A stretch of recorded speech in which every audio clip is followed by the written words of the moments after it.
All right, so we're going to do a quick recap of last session.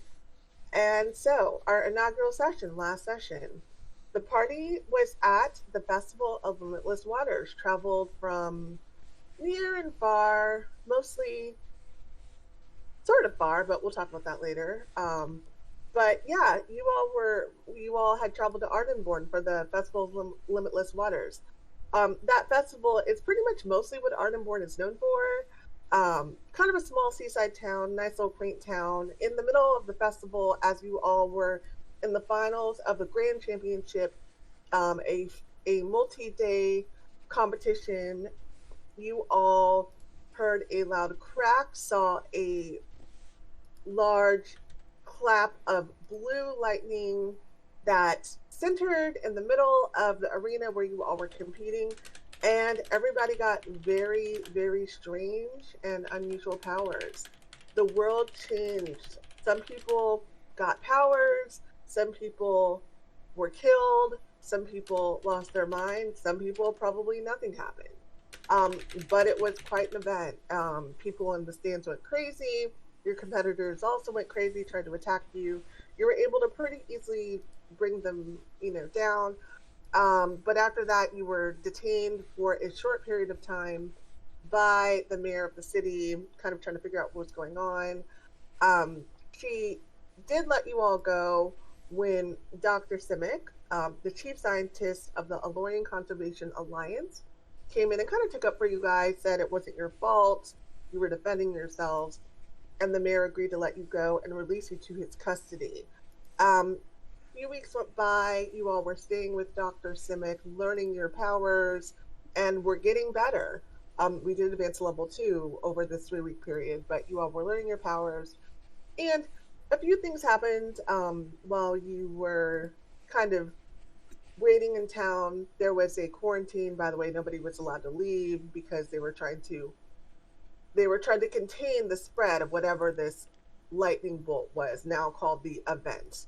Um, by worldwide, the event. And so, since the event, you all weren't supposed to leave town, you weren't supposed to stay in before dark. You managed to meet with Dr. Simic every day, kind of going through your talents and talking about them and letting him document them, which is something you agreed to. You also went to a meeting of a group called the Golden Girlhead. It seemed kind of like a weird group that was, as as Irene called it, an AA for paranormals, per se, people talking about their experiences, what they've seen, animals behaving erratically, behaving aggressively, things kind of getting a little bit escalating somewhat, I guess is the best word to put it, but nobody knows where. And Ramune had unfortunately, or maybe fortunately, turned into some type of strange ooze that nobody understands. I'm kind of trying to figure that out, and Ramune ended up going to a store, getting himself a cape and a mask to wear to hide his new self that nobody really knows much about yet. So, as the weeks went by, after several weeks, Dr. Simic told you all that he would really love to study you further, but he didn't want to draw attention to you, as he put it, quote unquote, lab rats. He said what he wanted to do was to hire you all to investigate some of these strange occurrences with animals and things like that. And in return, he would not only pay you, but you would allow him to continue to collect information on what was happening to you so he can continue to study it. You all accepted this, signed a contract. The contract is that you would go on missions for him and investigate strange occurrences, animals at this point, um, possibly other occurrences, and you could choose to accept or decline any of these missions. And the first mission that he sent you all was to look in the nearby woods for yellow eyes that nobody knows exactly what they are. That's where we left it. Simic did, oh, I did want to add this too. Simic did mention that the curfew was going to be lifted shortly, but there was soon going to be, the government was working on enacting a travel restriction where people can't travel in and out of cities without IDs. not quite enacted yet, but it's being worked on. So that is where we left it. You all had accepted the assignment, and let's head to office. And let's pick it up there. So, Dr. Simic has shown everybody the contract. You all have agreed to sign the contract. And he says to you, to the group, okay, well, if you can find what is causing or the owners of these eyes and find out what they're up to and possibly bring back whatever these eyes belong to, if it's safe to do so, your safety first, of course, it would really be appreciated. And he kind of gives Irene a compass. He kind of gives you an idea of where these eyes have been reported, and he explains that these eyes have been seen pretty much at night. It is, I think I said it was, I can't remember, daytime, maybe mid-afternoon. I'm just gonna say that, mid-afternoon at this time, and yeah, so we can take it from there.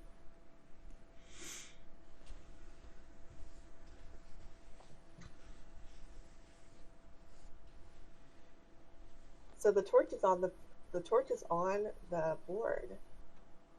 Who's using the torch right now? Oh, it left. Okay. Oh, sorry, I realized I was muted. That's funny. Good. Well, I suppose there's no time to waste if there are quite a number of these occurrences. Shall we take a rest, take a breather this afternoon, and then head out at dusk? Let us do it.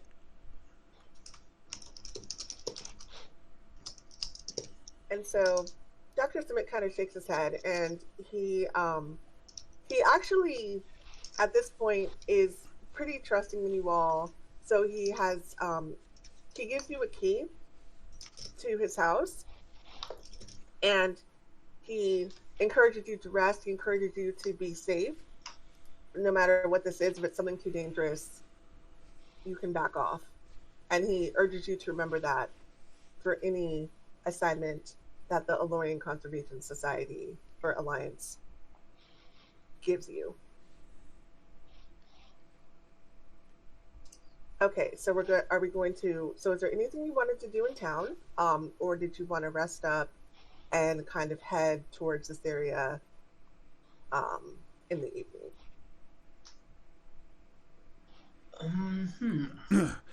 Have the yellow eyes been more noticeable at nighttime than daytime, or is it indifferent? You just kind of can see them when you see them randomly. So Simic has explained that the eyes have only been seen at nighttime. At least the reports that he's gotten, they have only been seen at nighttime.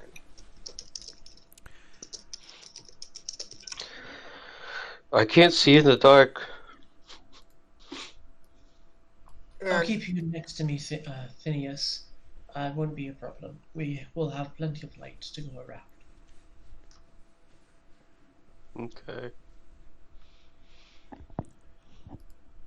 And he kind of like claps Phineas on the shoulder and tries to reassure him and says, "Boy, shouldn't be so scared of your own shadow. You're a powerful, powerful person now."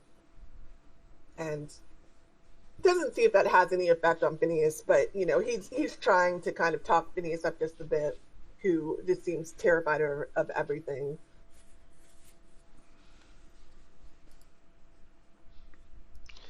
If you say so, Doctor.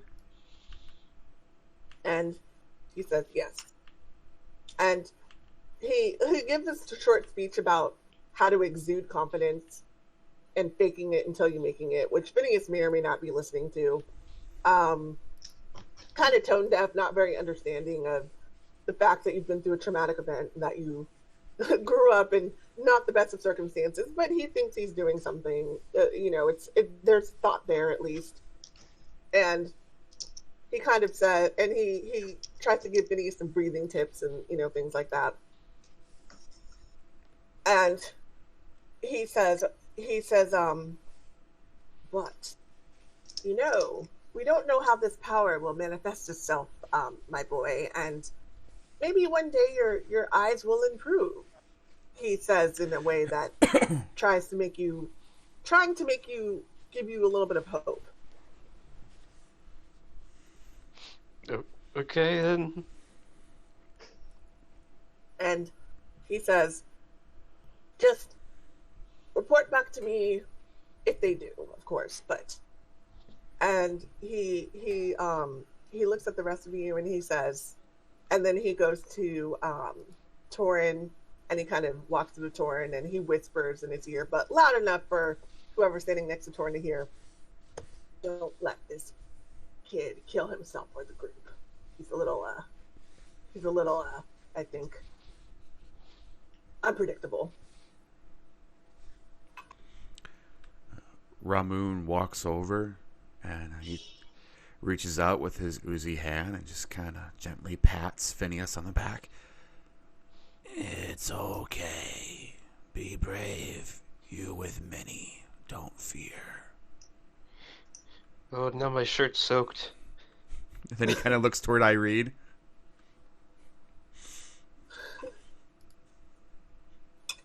We'll have plenty of time to dry it before we start off.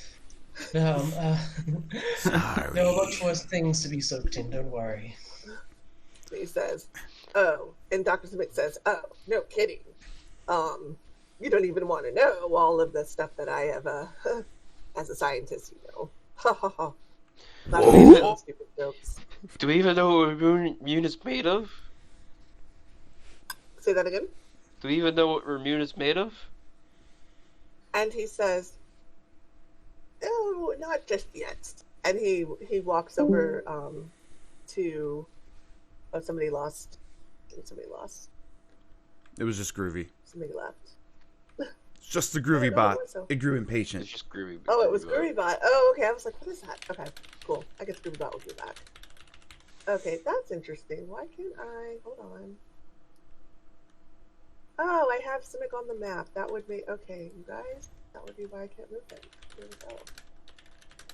Dr. Simic walks over to Ramune and he says,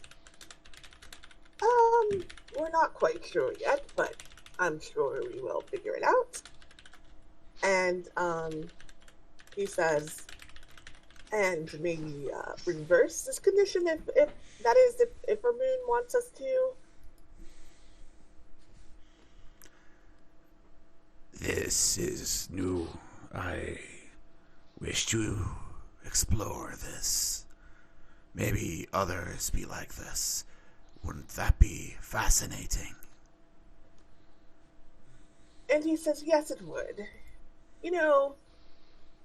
I haven't heard any reports yet, but I hope that if there are other reports, I can study this a little bit more. And he says, the good news is, though, and he turns back to Phineas, although we haven't figured it out, it hasn't seemed to affect his vitals or his health.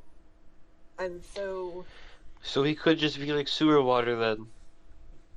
And he says, no, I don't think so. And he actually seems to consider it for a second, and he kind of puts his hand on the side of his head like he's thinking, and he says, sewer water. And he looks at Ramune and he says, no offense.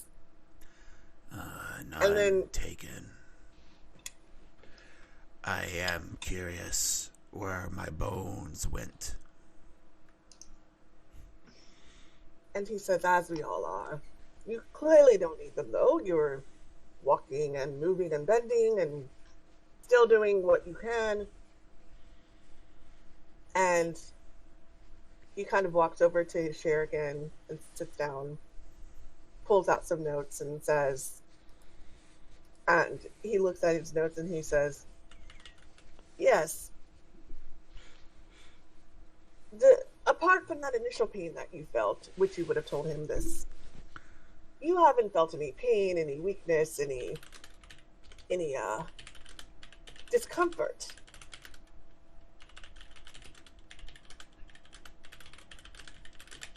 He's asking Ramune.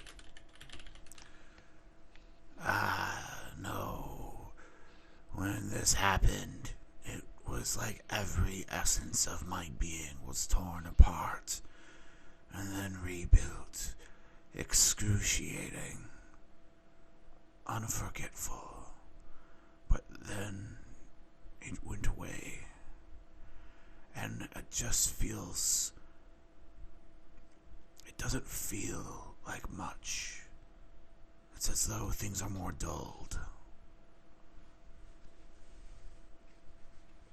And then he will begin to produce coins out of his hand. Like this, I think would hurt, but it doesn't. And then he sucks the coins back in. And Simic slowly shakes his head and writes down some more notes. And he says, yes. Well, that part of this is encouraging, as long as you don't start experiencing pain. You'll tell me immediately, right? Of course. And he says, okay. He walks over to Cypress and he says, and you lad, we talked about your changes as well. And so far, no pain, no discomfort. Has that changed at all?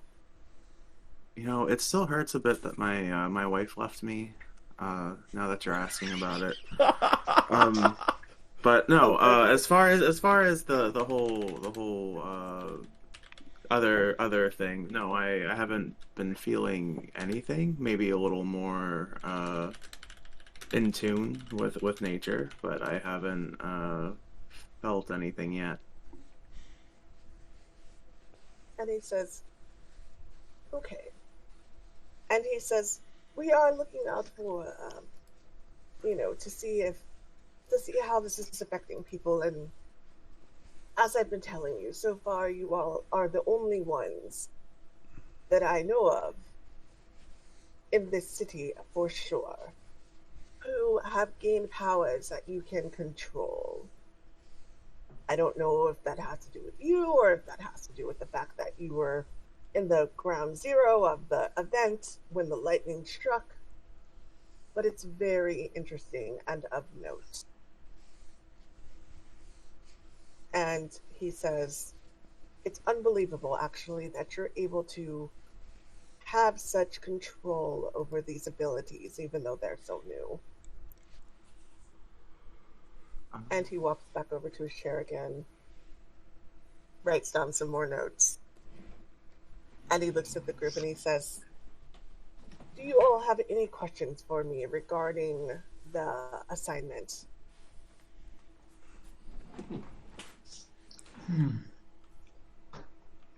I think we have a solid idea.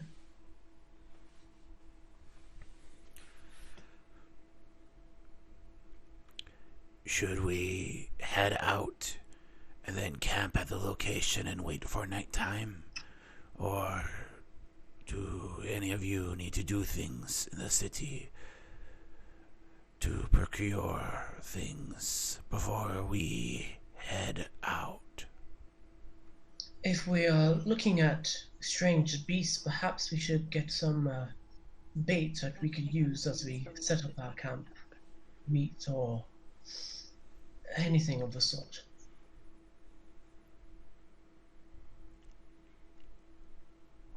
That's a good idea. DM, is there like a butcher or a fish market nearby? Oh, both. There's definitely a fish market. This being a seaside town, it's not what am I trying to say? It's not like a dock, it has a dock obviously, but it's not like a shipping hub it's not a trade hub, is what I'm trying to say. I got you. But it is, yeah, it's a seaside town, so it has Local market. fresh fish. It has a fish market. It has butchers. It's actually very well known for its fresh fish and seafood. So yeah, definitely has a fish market and also butchers.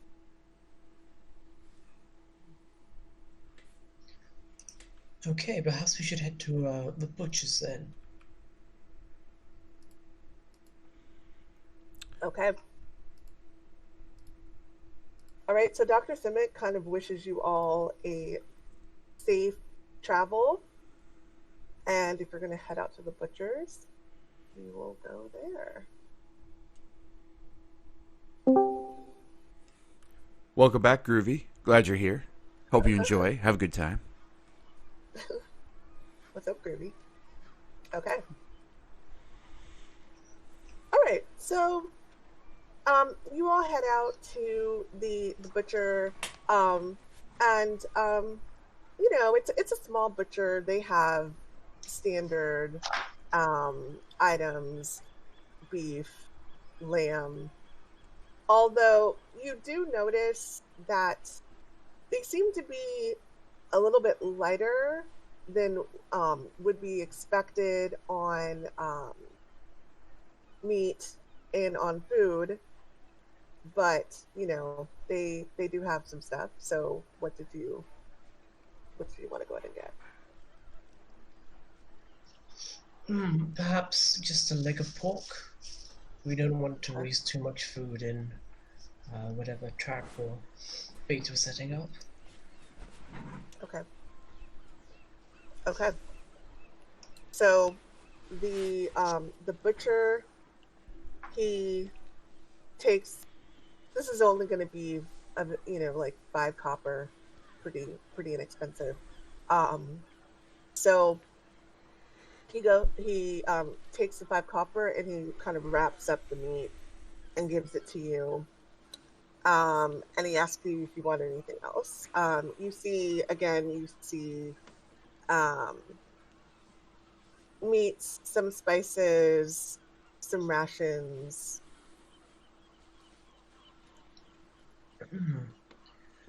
Ramune, I think the only other thing we might want to bring along is wire or string for a snare, or a net even. I think a net would be wise. A strong one, if possible. Thank you for your service, sir. It was much appreciated. And he kind of gives you a brief bow, like a goodbye. And there are definitely a lot of stores, because again, fishing town, seaside, that for sure have the nets, like fishing nets. Although hunting nets are not really. There are. Well, let me just say it this way: this like the general store doesn't have hunting nets per se that would normally be used for animals.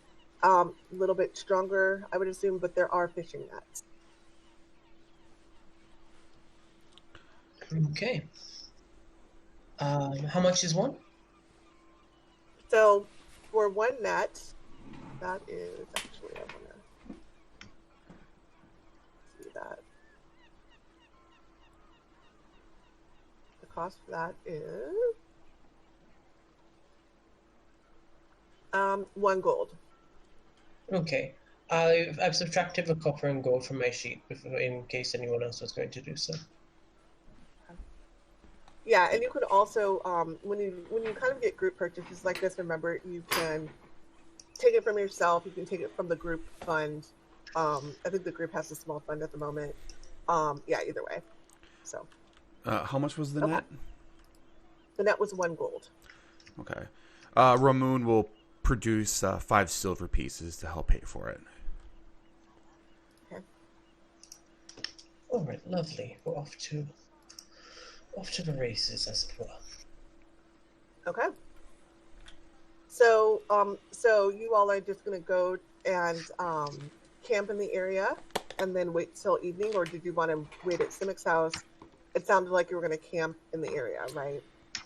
Yes, I think Ramune had a good idea to set up a bit and get familiar with the area. Okay, great. Okay.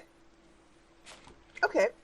So, you all leave the city. As mentioned, the curfew has been lifted. Not just the curfew, but the quarantine has been lifted. So, you're able to leave the city without a problem. And the directions that Simic has given you and the compass are leading into the woods. There's a path, though, that you can travel down. So you're not traveling through thick brush or anything like that. You're on a path. Like, it looks like a kind of a hiking path. But you are going a little bit deeper into the woods. And it's a strange sensation. Cypress, you specifically would notice that the sounds are not as active as you would normally hear. You would normally hear the howling of wolves, and you would hear, the skittering of small woodland animals, but you don't really hear that as often. You, of course, hear crickets. At least there's still that, but it just seems very strange. Another thing that you all have noticed, and no reason why, just something that you've noticed. This would be very obvious, so no passive perception or anything like this required. But thinking back to when you traveled here and when you were on the road, and for some time you would have been on the main road before you went off onto the side road. The road is absolutely empty. Now, normally it would be expected that you may see one person either walking or, riding a cart. Nobody's out. Maybe because of the animals, maybe because of the quarantine, they're still getting used to that, whatever, but it is noticeable. As you all head deeper into the woods, you notice again, it's very still. Very still. And you come to a general area after walking for about an hour or so to where Simic explained that the eyes had often been seen. So,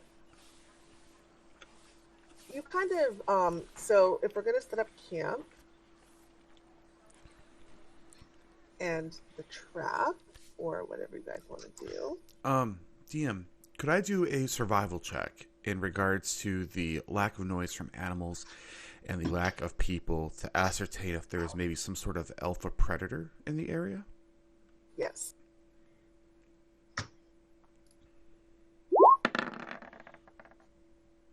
That was so close to a 17. Okay.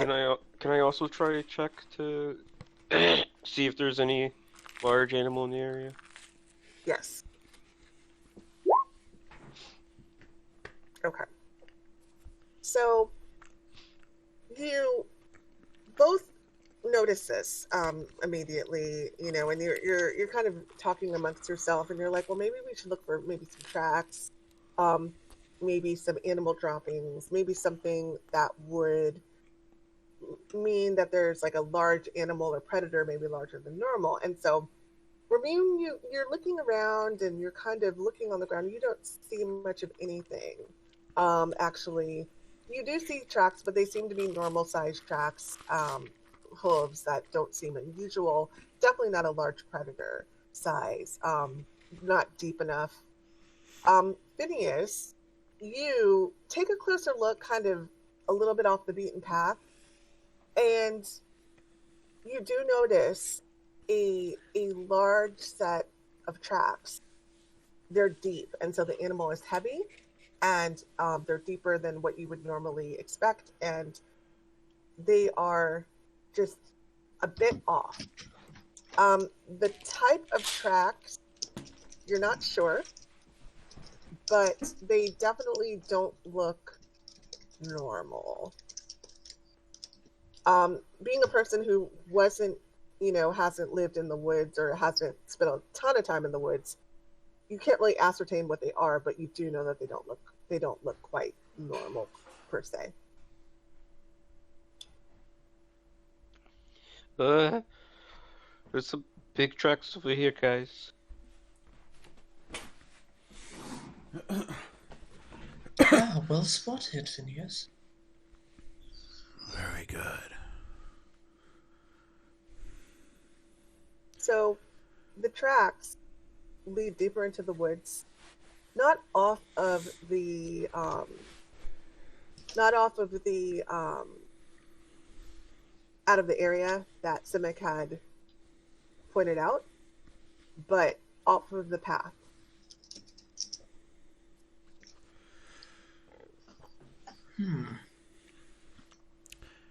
Perhaps we should follow these while the light is still in our favor. Should we set up the trap first and then follow the tracks? That way, if we can lure whatever it is into the trap. If they don't go to it on their own fruition.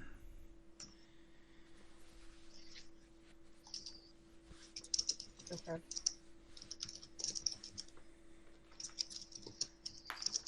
So I didn't. Is that what you all want to do? I didn't hear. Yeah, I guess we could do that. Yeah. Okay. What kind of trap are we laying for it? I think we're going to attempt to make a basic net trap, something where you have a net laid down on the ground and you have a piece of meat or bait in the center, and then when something goes into the trap itself, it gets sprung, bringing the net up, or we could do a pit one where it actually goes down, entangling whatever it is. That's outside a game. I don't know if I don't think my character would be that. He's not proficient with survival and stuff like that, so I don't think Ramune would know specifically on what kind of traps there are. But Cypress, well, this would be the perfect time to ask Toren, wouldn't it? Cypress, do you have any recommendations? My first thought would just be to have the net set up with the bait and perhaps have someone pull it or trigger it somehow and scoop it up or entangle it. Out of game, I have the spell Snare, which is just we can use a piece of rope to set a trap that forces a dex save, or it gets restrained. Oh, well, ooh, that's convenient. Use it. Use the power of the snare. I'll actually display that in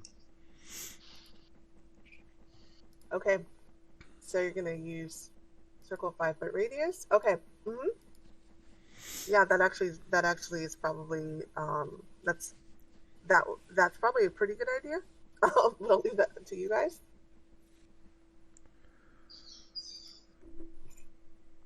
But yeah, we'll work together to find placement, and I will do the motions of making a trap like that. I mean, I think I assume one of us has rope. I have rope.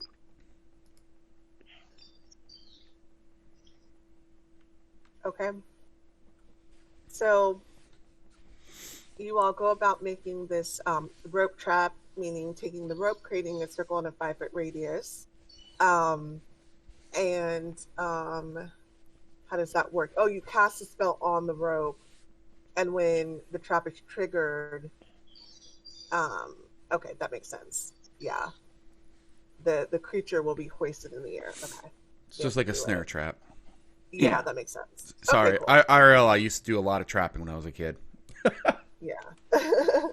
Okay, cool. All right, you can teach me a thing or two about that because I know nothing about traps in real life. So, all right, so let's put the trap down. I'm gonna move you all here. Okay, so this is a fairly simple trap actually. It doesn't take you long to set it up.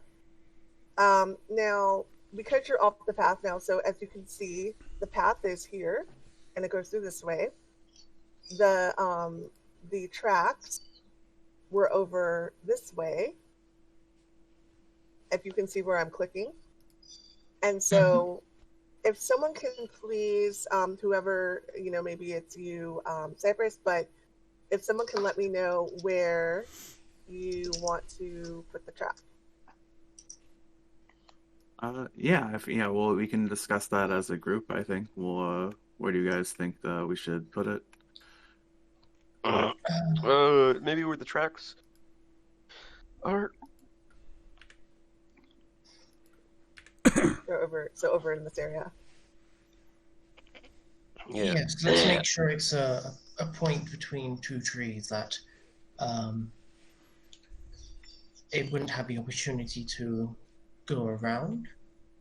And perhaps we should carve something into the tree, so just something small so we can all clearly see it and avoid it in case we're caught up in the heat of things. So I just have permission to move the rope. Go ahead and move the rope where you want it to go. Okay.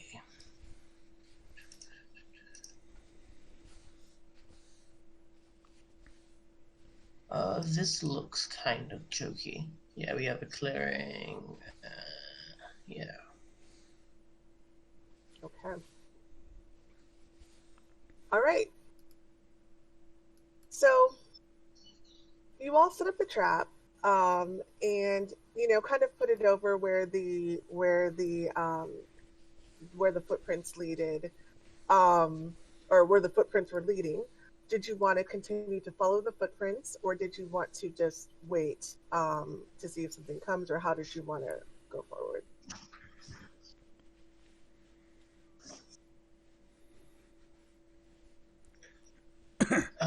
Ramune, you had in mind to follow tracks for a bit and see if we could lure it back in? Wouldn't be a bad idea. It could help ensure we can catch whatever this is. Otherwise, we have the traps set. If we can't find them, it may come on its own. But if we're sneaky, we can follow it, maybe get its attention, learn more about the subject in its natural habitat first, to understand it better. Alright, that does make sense for Dr. Sinek's research. Okay. So you all start to follow the tracks. They kind of go off deeper into the woods. As you get a little deeper in, Cypress, you see off in the distance, and you're the only one who sees this, what looks like to be smoke. Could be a campfire, could be a fire, but just a little bit off in the distance. It's a little bit away from the tracks, but off in the distance. Nobody else notices it but you. All right, I'll call out to my companions, and I'll say, hey, I see some smoke off in the distance. I don't know if it could be related, but we might want to check it out to see if they've seen anything strange in the area. That's well spotted. We should be stealthy, though, to approach, being careful to watch our step. We don't want to scare off whoever it might be. You kind of get the sense that Ramune might be speaking about him scaring people off.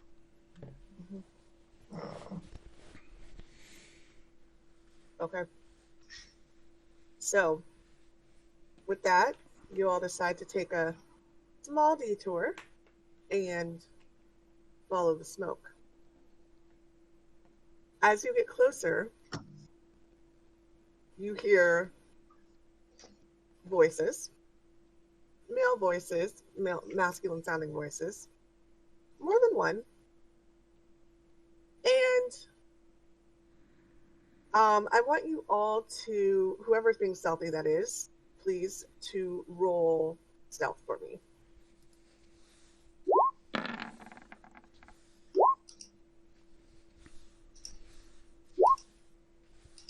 Okay.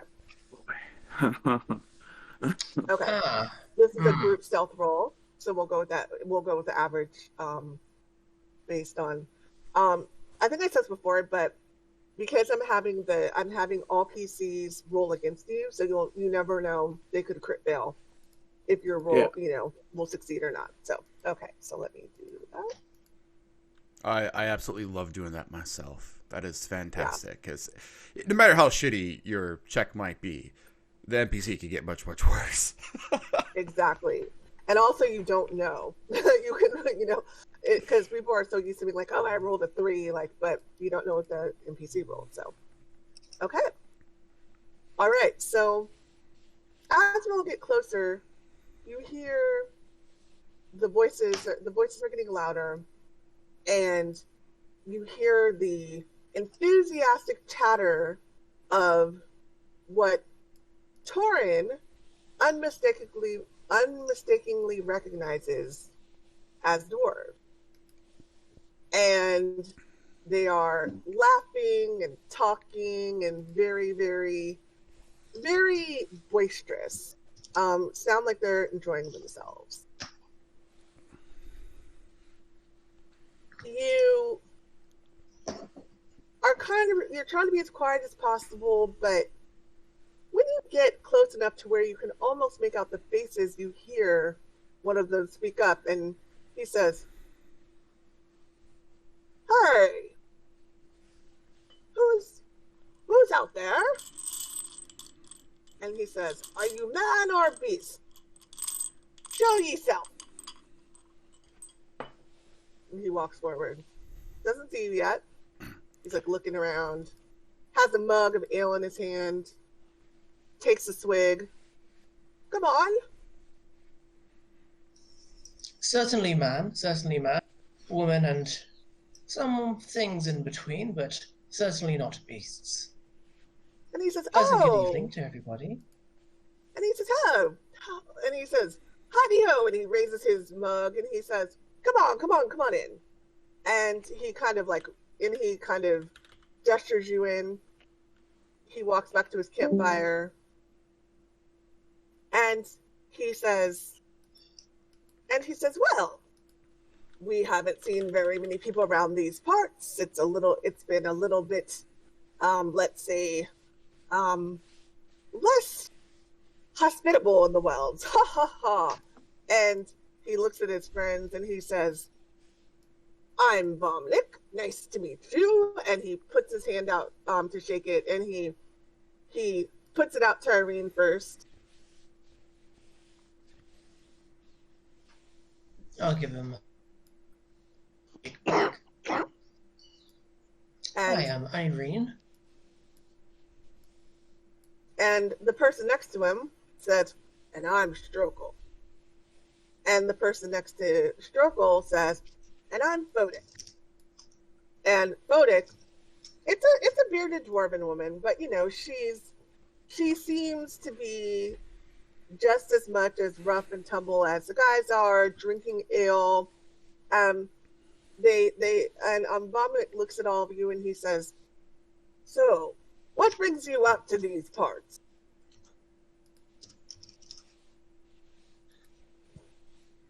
Well, you see, we're here for the same reason that it's potentially become a bit more inhospitable.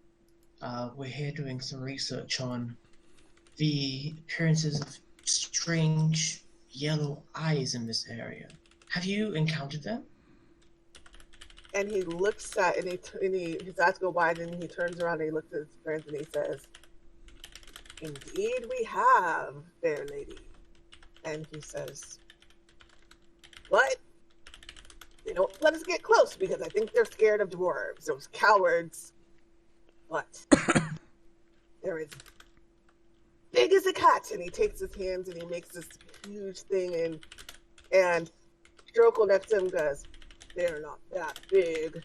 They're about this big." And he takes his hands and he goes, "Twice as big." And Foda goes, "No. And she takes her hands and makes as big as she can. She's like, they're this big, and they flash yellow and green and red and purple, and every time somebody adds something to the story, they go back and forth about this for a while, and the story seems to get more and more crazy. And Vomnik says, okay, but, and he says, here's the thing. And he takes us away and he says, here's the thing. Remember, if you meet them, don't show fear. And he shakes his head like he's giving you some amazing wisdom. And he says, I can tell you where we saw them before. And I welcome you to do your best, but, you know, you're not dwarves. And he kind of like, no thanks.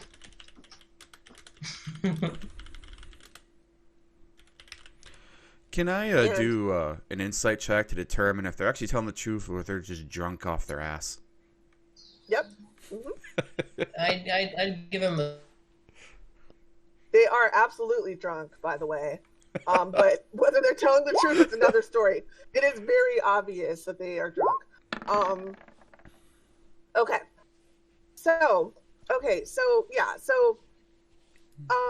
both Irene and Ramune, you know, you look at them and they do seem sincere. You know, although they're exaggerating, you have a feeling that they're exaggerating to make themselves seem, in a way, kind of higher and, you know, kind of talk themselves up. But you feel as if they are sincere in saying that they have seen these eyes, and they probably have a general idea of where they've seen them. They all told you the same place.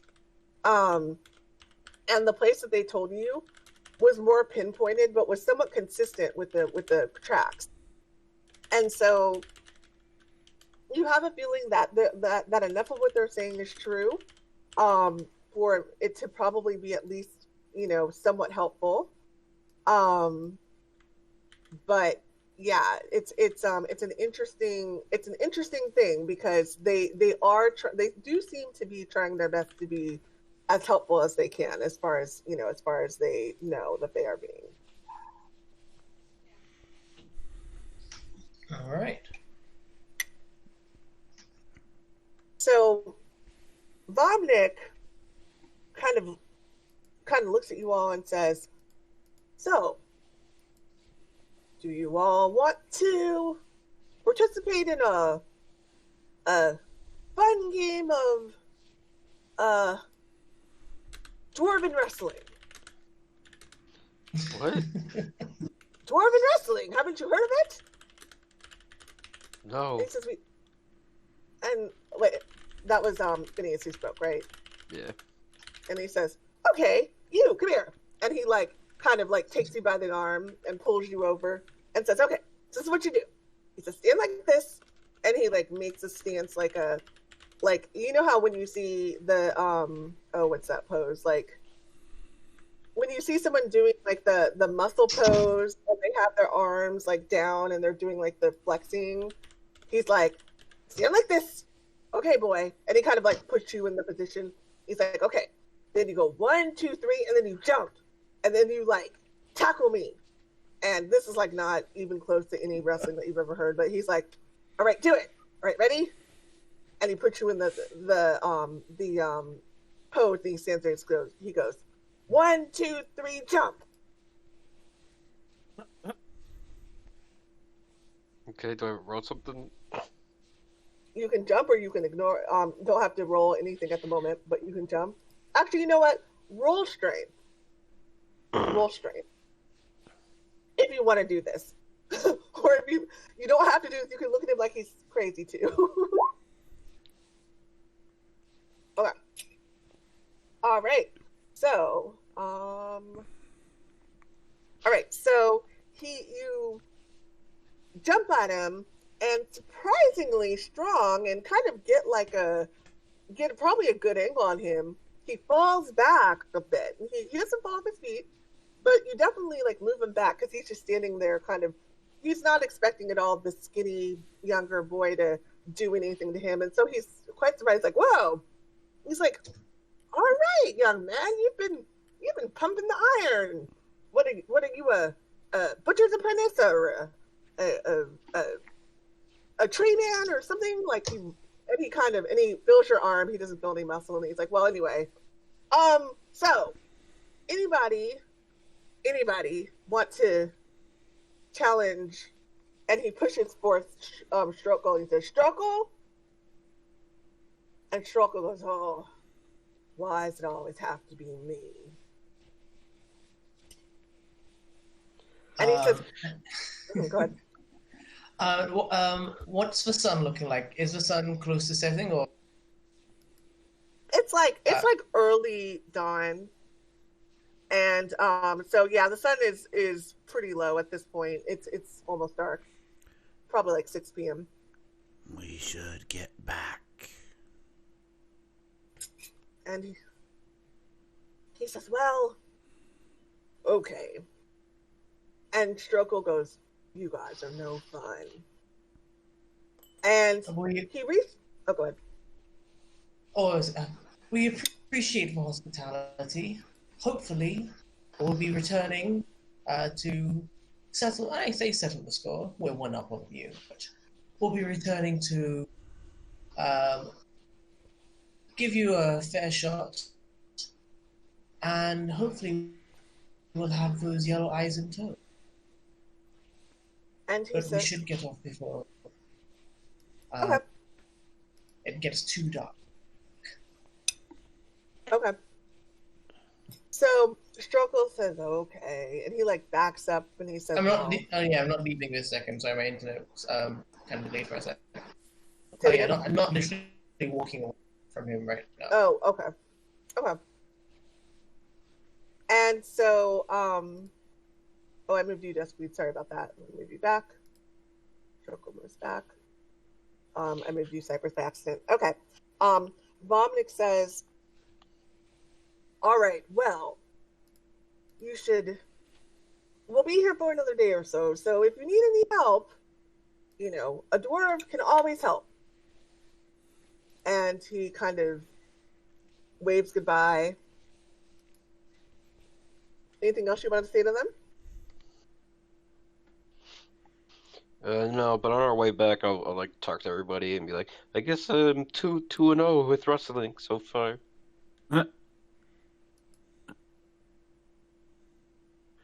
It might be my natural gift. Who knows? Your track record is impressive.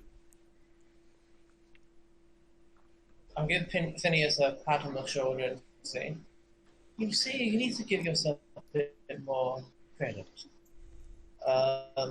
Remember, worst comes to worst, we'll give you a hand. We have your back, okay? I don't think I've ever seen a sober dwarf, and I never will.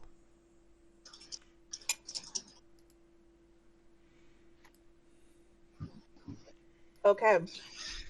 So you all head away. The dwarves kind of, they wish you well, and they continue drinking as expected. And so you head back to the area that you were in, and let's move us back. So,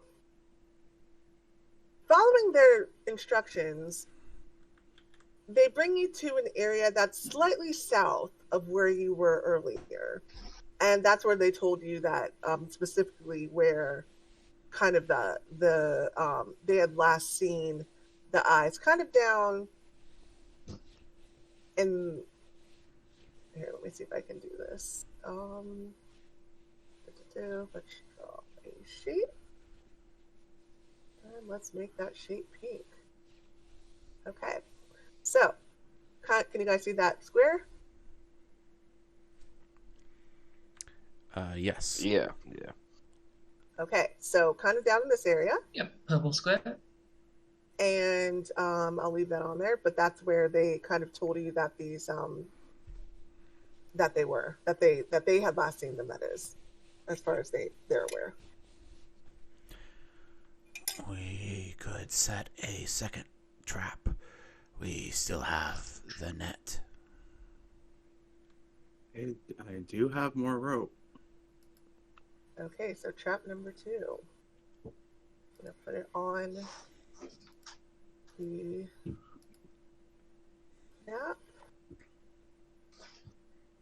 and I'm gonna give you all abilities to use. Oh, you can already move it. Okay, yeah. So go ahead and move that where you want it to go.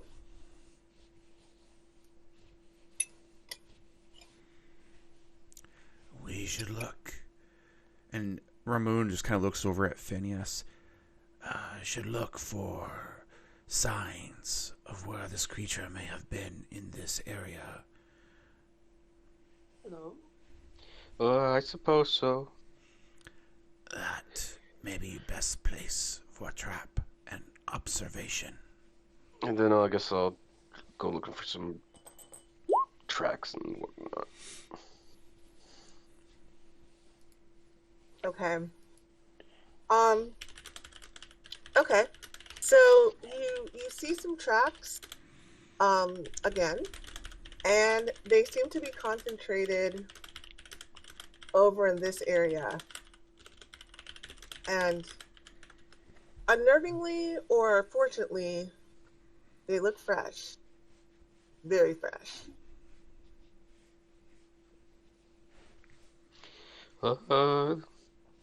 It might be close, guys. Ramune pulls out his short swords and produces them through his hands. We should prepare to defend just in case. But maybe lucky and it's not hostile.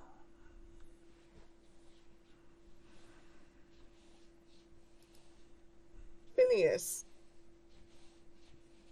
go ahead and roll perception. Oh.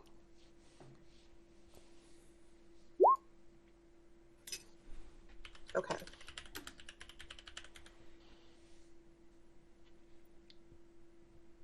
Okay. You hear some rustling in the bushes over here.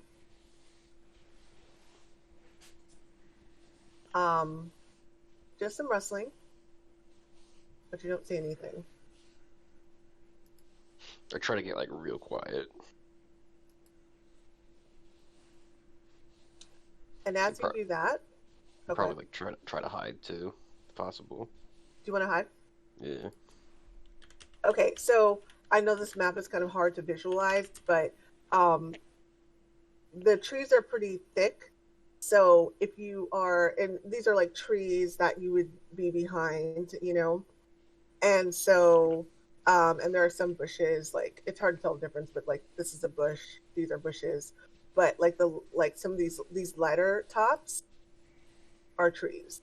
So that's what we're gonna say for the purposes. Okay, so if you go like over here, for example, you're behind a tree, that'll give you cover, half cover,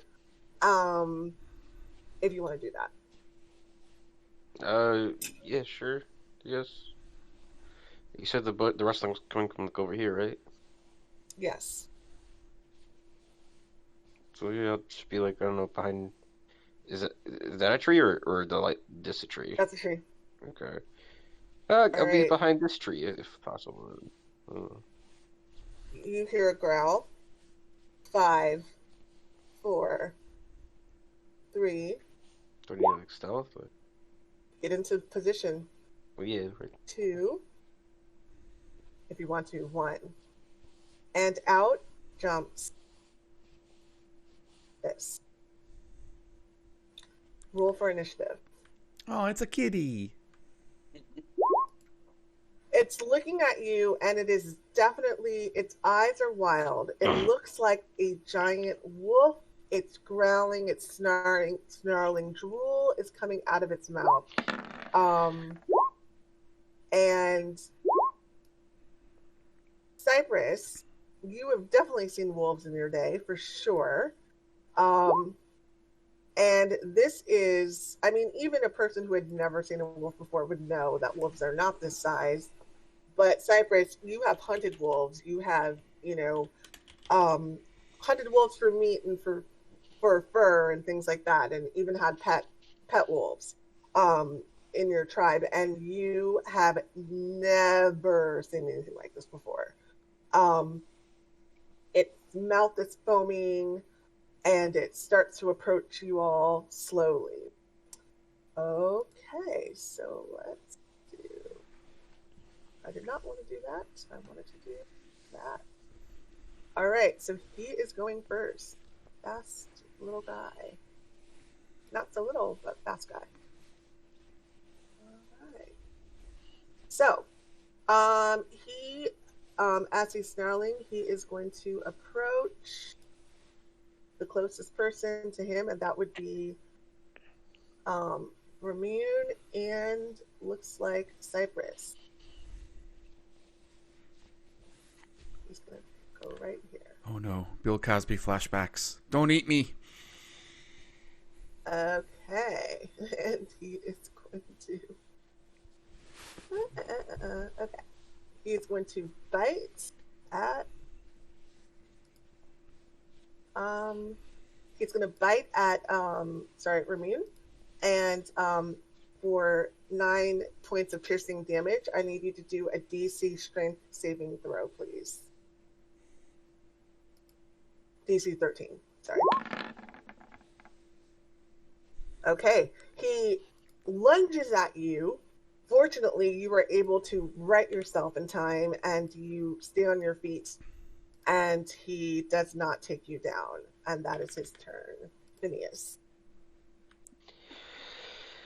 Did you say this was flanking? There was flanking in the game?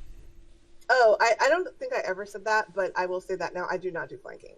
Okay.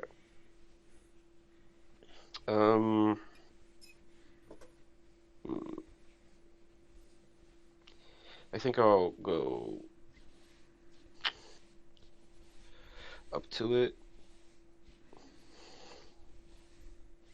and then I will cast Hexblade's Curse on him. Okay. Or not cast, but my ability, I guess. Okay, I'm going to do, what should I do for that? I'll do this little squiggle thing, okay? Great ability, by the way, I love it. I have a Hexblade, another one of my games. Yeah. And then I'll swing at it. Nope. Yeah, that unfortunately does not hit.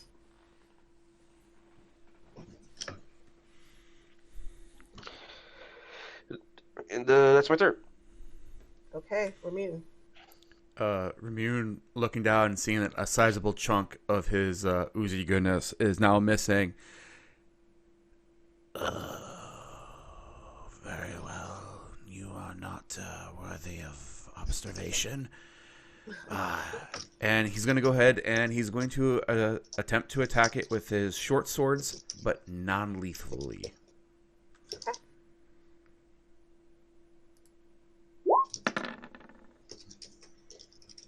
Okay, 15. that hits.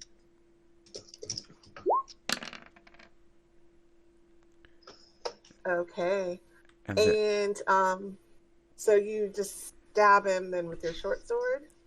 Yep, and then bonus action, my other short sword.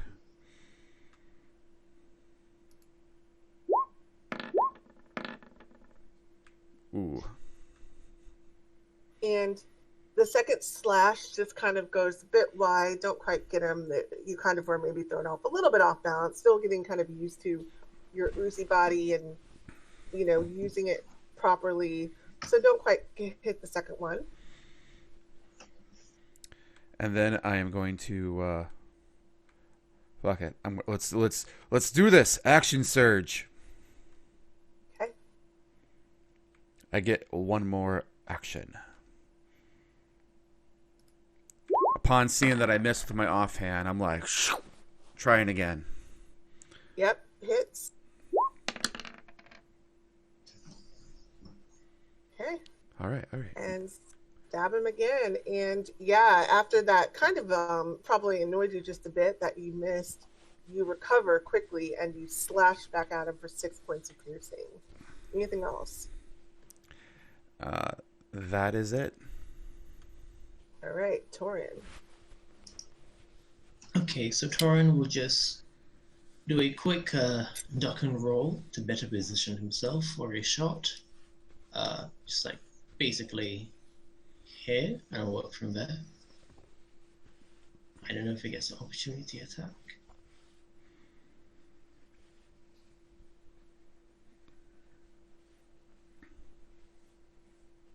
Okay. What are you doing? Oh, okay. No, I just wasn't sure if he was going to get an opportunity attack for taking it Oh. on distance. Oh, yeah. I was looking at, I don't know what I was doing. I was looking at the wrong. So you moved away from him, right? Yes, Toren.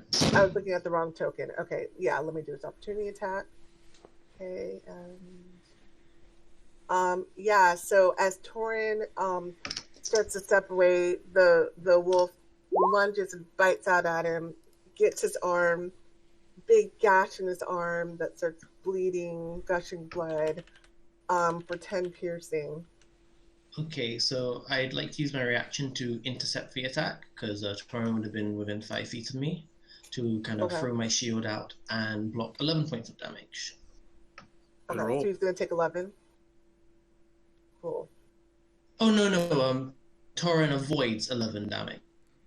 Oh, got it. Gotcha. Okay. Yes. Okay. Yeah, he'll probably position himself a little bit better, but yeah, that's the gist of things there. Okay. All right. Anything else for Toren? No, that's it. All right, Irene.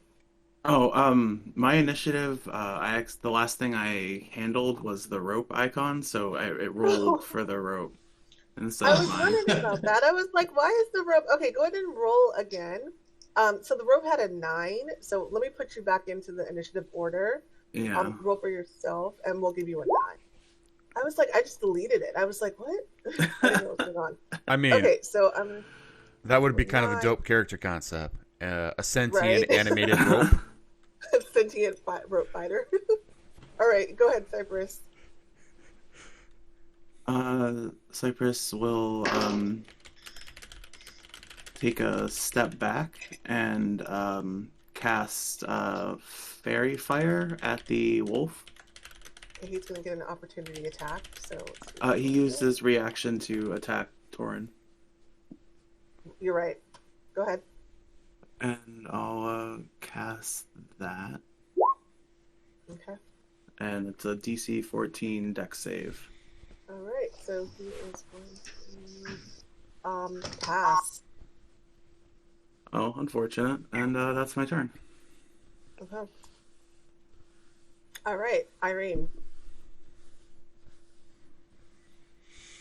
Okay, so I'm going to step up right next to Phineas, and I'll just look across and say, "See, right next to you. We'll take care of this." And I'm going to cast Bless on myself, Ramune, and Phineas. Okay. All right. Anything else? No, I think that's everything I can do.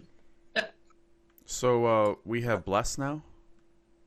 Yeah, Ramune and Phineas have Bless. What icon should we use for that? Okay. So, the wolf, who is injured and probably a little confused, is kind of looking from person to person, and because Irene was the last one who kind of who drew his attention, he goes for Irene. He a little bit probably distracted by the glow of Bless. And he is going to bite at Irene. And he lunges out, bites at you, and does that hit? And Irene, you manage to just kind of twist out of the way, and he misses. Okay, Phineas. The fairy fire didn't work on him, right? No. No. Okay. I guess I'll just swing again. Nice. Yep, definitely hits. Okay. And this hit, by the way, was just absolutely brutal. Phineas, you probably have maybe some built up frustration and aggression or something like that because everything's been happening. You're a little stressed. And you just wail down on this thing. And he has a big old gash across his left hindquarter, and he's kind of limping, but he's still up, but he is badly injured. Nice. Anything else? No, that's it. Okay, Ramune. I'm going to try to non-lethally knock him out. Okay. Or, attack him non-lethally to kind of get him to go unconscious. Okay. And then I have Bless on top of that.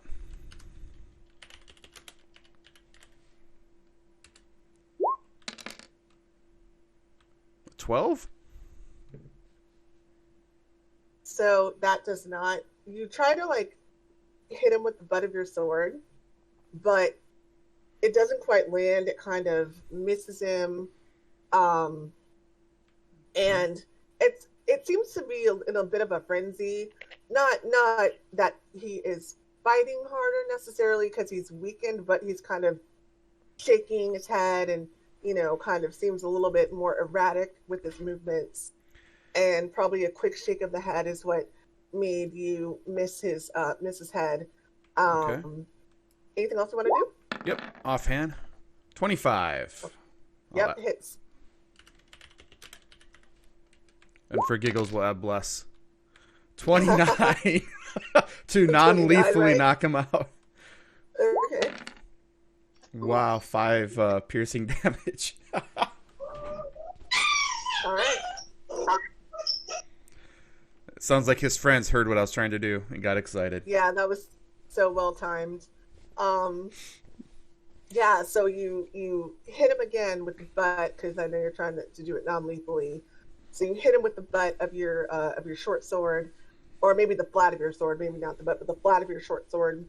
Whack him in the head, and he just gets this kind of his yellow eyes kind of get wide, but he's still up. He's barely holding on, but this large creature is kind of lumbering along, trying to see who it's going to go for next. But it's not looking good. Anything else from you? For my free action, I'm going to yell out, "Don't kill him.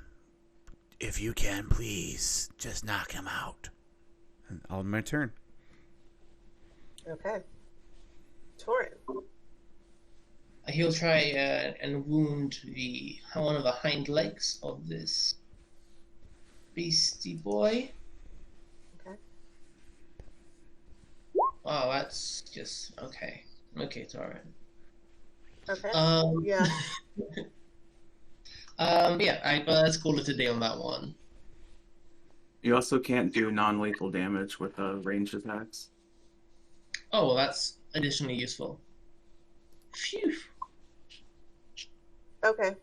Yeah, so that definitely does go wide. The arrow just misses him. Don't forget to do your arrow inventory roll.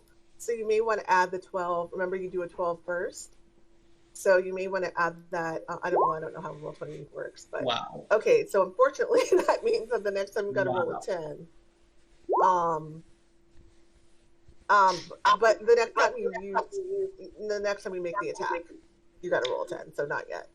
Oh, no, that was for the previous turn because I had forgotten it. Gotcha. Okay, yeah. Cool. So you only lost. So you're going to roll 10 next time. Okay, you continue with the 10. Okay. Okay. Anything else for Toren?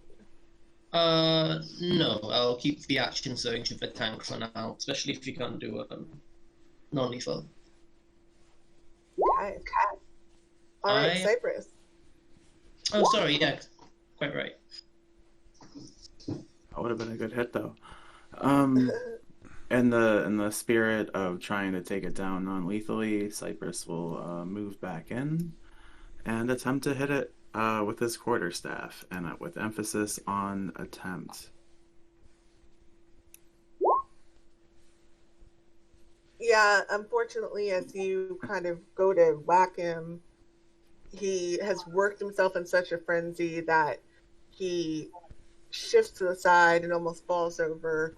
Quarterstaffs, just grazes the top of his head, not doing any damage, not really hitting him at all. All right, and that is my turn. Okay. Irene. Yes. Sorry, I was thinking of the first order with the rope. But yes, Irene is going to step forward and as non-lethally as possible, just give it a bonk on the head to. You can almost hear her muttering, "Go to sleep, go to sleep, go to sleep, go to sleep, go to sleep." Yeah, that's 6 points of bludgeoning damage. Okay. All right. So, how do you want to take him out? Pretty much like that. He's kind of has 4 people all around him. He's probably darting left, right, trying to keep us on his toes, and I just take a quick, decisive step forward with an overhand chop, measured, not like with a full brunt of my strength or anything, but just literally just. Yeah, basically what Tara just posted. And as soon as he goes down, I'm gonna wrap him up in the net if we're out of initiative. Okay, yes, we are out of initiative. All right, so the wolf kind of falls with a thud, and he is out like light. But he is still alive. You can see kind of some labored breathing, but he's alive. I am going to use second wind and heal.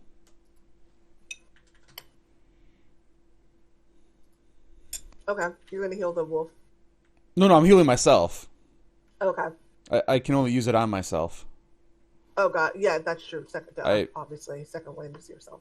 I don't know why I was thinking. Okay. Yeah, I'm pretty sure it's myself.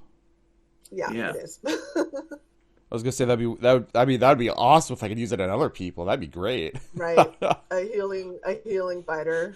Just to smack someone. Hey, heal. Or he shoves some slime down their throat to make them feel better. Oh my god. Smack them awake. Okay. All right. So, so the wolf is down. So you wrapped him. Irene has immediately moved forward to wrap him up in the net. What else y'all want to do? I'm gonna take out some of my rope and I'm gonna tie his paws, so that way we can go ahead and get like a large branch or something and be able to loop it through his tied legs, so that way then 2 of us can carry him very easily because he is a big boy. Okay. Yes. Okay. I'll probably loosely make sure he's not like uncomfortably so, but like a loose makeshift rope muzzle as well, just to have that covered. Mm-hmm. Okay. So you tie him up. You loop the net and the rope so that he can be easily carried. And did you all want to head back to town? Did you want to camp for the night? Did you want to go talk to the dwarves more? I take out the contract that we have, and then I go, we'll start on the list. So we're gonna eat it? Oh. He has yellow eyes. It might explain the things that were occurring. Also true. I mean, I'm kind of like start looking around for like spiders and like lizards and frogs and like the small type animals. Go ahead and roll perception.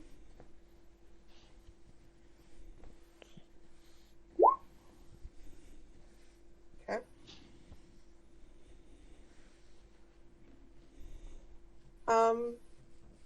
Yeah, so kind of look around. Don't really see much. You're not really close to like a pond or anything like that, so frogs would probably not be around. I mean, you do see. It's hard to find things like spiders because it's dark out, so you don't see any of those. Go ahead and roll. Somebody can roll history.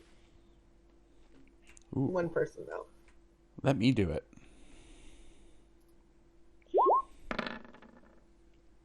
Okay. Oh yeah. So as you're looking through this, Ramune, you think back and you recall suddenly, and you're like, oh, and you remember that one of the things that Dr. Simic and the contract said was that they would accept whatever animals you were able to find that exhibit strange behavior, although those are specific ones that they're looking for. This meets those criteria, and so this probably falls under what they're looking for in terms of even though it's not on the list, and that is fair to assume. I think it's fair to assume for us that this creature falls in lines with the good doctor's orders. I mean, look at the size of him. You don't see wolves or dogs this large. It probably won't be safe taking an animal alive, though. He is bound in both his legs, and there is a net around him. It would be extremely difficult for him to go out without, and he puts up his hand and he forms an opposable thumbs.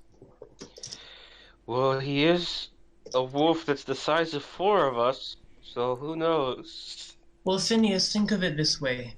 You don't even have a scratch on you from beating him at his top performance. Now that he's bound and a little bloodied and bruised, I'm sure he's even less of a threat, alright? Let's just think that if he like escapes, and that's how it could be bad. Very well. Ramune will take some more of his rope that he has, and he'll kind of put like he'll make like a collar to go around the wolf itself, and then he'll have like a bit of a leash. So that probably end up using all of his rope, being bound and everything for it. Here, if something should happen, should he escape from the being tied up, being netted, he still has a collar around his neck, tied to this rope. Okay. So whoever's holding the rope will get dragged with them? You have a very sour disposition, don't you, Mr. Phineas? I mean, I'm just trying to be realistic here. Ramone's... Phineas will rub my back and I'll say, realistic is trusting a net and 4 ropes to keep a beaten wolf down, Phineas. I mean, this isn't a normal wolf. That's what I'm saying, though. Alright. If he had any tricks up his sleeve, I'm sure he would have used them to get away. So, I'm confident in Ramone's assessment. Can Ramune look for like a large log type stick thing that we could put between his wolves so we can actually carry him Spick style back? Yeah, and I'm not going to even have you roll for that because they're just everywhere. It's very easy to find. something like that. There are logs and stuff like that have fallen. So yeah, easily you find that. Could we Perfect. at least cut its legs, maybe? That is very cruel. Why do you wish to kill this creature who is just No, trying to it's not live? killing it. Just like make it so it can't walk. That is still extremely cruel. I think Okay. we've done enough, yes. It did attack us. You realize that, right? It took And half of my torso with it. Yes, but it was fighting to live, to survive. Well, no, it wasn't. I mean, Phineas, we are in its home. As abnormal as it may be, a wolf does belong in the forest. I'm just saying, this is the type of animal you just bring into a town. Now, we'll take good care of this beast, and I'm sure Dr. Simic has even more contingencies in place for it. Okay. Just don't go looking at me when stuff goes down. Only to make sure you're alright, Phineas.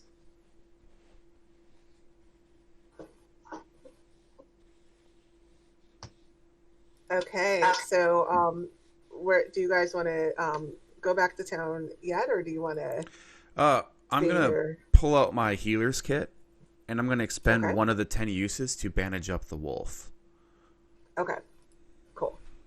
Yeah, so you manage up the wolf's wounds, um, and it seems to have lost its fight. It's tied up. I mean, every once in a while it kind of growls, but it's not really trying to furiously get out of the net. It seems to have kind of maybe given up a bit. So you're able to do that fairly easily as long as you kind of keep your hands away from its mouth so it doesn't try to bite you. Boy, that's gonna be awkward because Ramune was going to give it a little bit of rations, some dried meat and stuff. Do you want to give it rations? Yeah, Ramune's he's gonna grab some dried meat that he has for it. Along with as they're walking back, he's gonna grab the meat that they had gotten and use for the snare trap. Mm-hmm. Waiting for the snare to be dissipated because he didn't want to step in it. Mm-hmm. And then he was gonna attempt to feed it to the wolf to try to calm it down and try to just show it that we're not hostile, though it's a wild creature and you just it's not right to hurt an innocent animal. Not hostile anymore.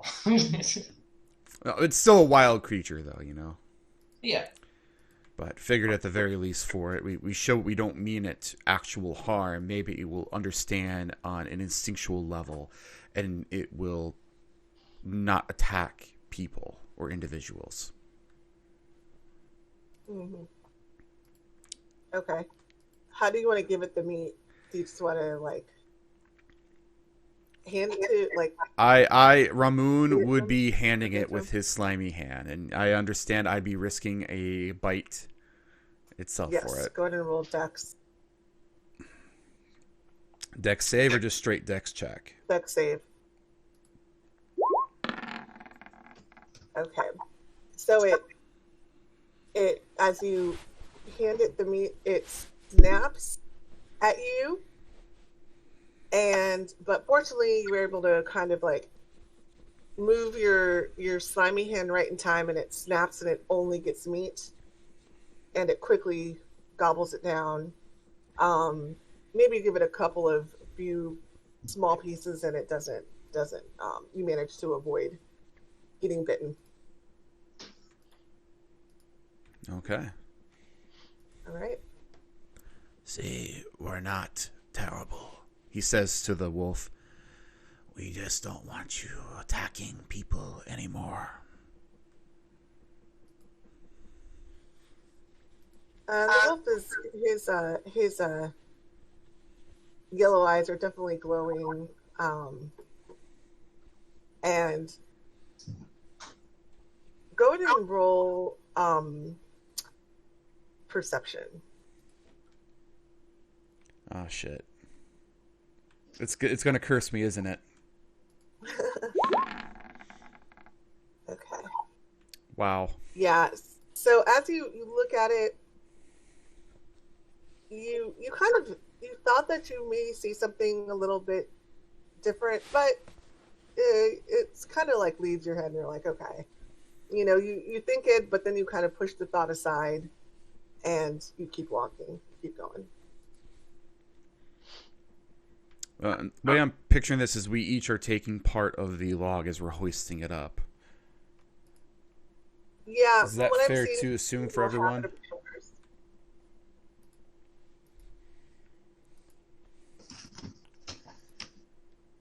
Go ahead. I'm saying, is that fair to assume for everyone, or is Phineas taking like a wide berth, not doing anything with the wolf? Oh yeah, I'm not getting near the wolf. I'll put my shield on my back and I'll take the front of the wolf. So I have the shield between me and it's bound up mouth. Okay. I'm going to make a decision that Toren would definitely help. I think that's well within his character that he would help Yeah. carrying the wolf. And Cypress. I mean, I won't directly help carry it, but I'll stay near just in case, to help. Okay, so with the three of you, that's a pretty decent strength. So yeah, you're able to carry it. It's a little bit of a struggle. And because, the wolf is sort of heavy, it's going to take you a little bit longer to get back. So as you walk back, by the time you head back, so you were fighting the wolf around, let's say 6:30. So it's probably about 9 o'clock or so. Where did you want to take the wolf? Would the professor have told us when we have samples where to bring them? I'm assuming back to him or to a location of some sort. Yeah, he would have said bring it to his office, and from there, he would decide what to do. So, I think that's what we would do. Okay, let's go back to Summit's office and let's. Well, one quick question, just outside of game. I noticed that when we got Bless, Phineas was able to auto-roll and his Bless rolled with it. How was that done? So if you're doing your character sheet and that it may not work for you, were you doing that in Roll20, Phineas? Because I know how to do it in Roll20, but I don't know how to do it in DB on. What were you saying? Did you add your Bless in Roll20? Yeah. Okay. Yeah, there's the way to do it in Roll20. So if you don't have the Roll20 character sheet, I don't know how to do it, but if you're using the Roll20 character sheet, I can got it. Okay, that makes more sense then. Cool. Yeah. That was it. I was just curious. Okay. Yeah, that was interesting. All right, so you all head back to Simic's office, and it's not super late. He is actually still working. I mean, it is late, but he works long hours. So you bring forward this wolf and you kind of place it on the floor, and he just is just taking it back. He's like, oh, and he looks at you all expectantly.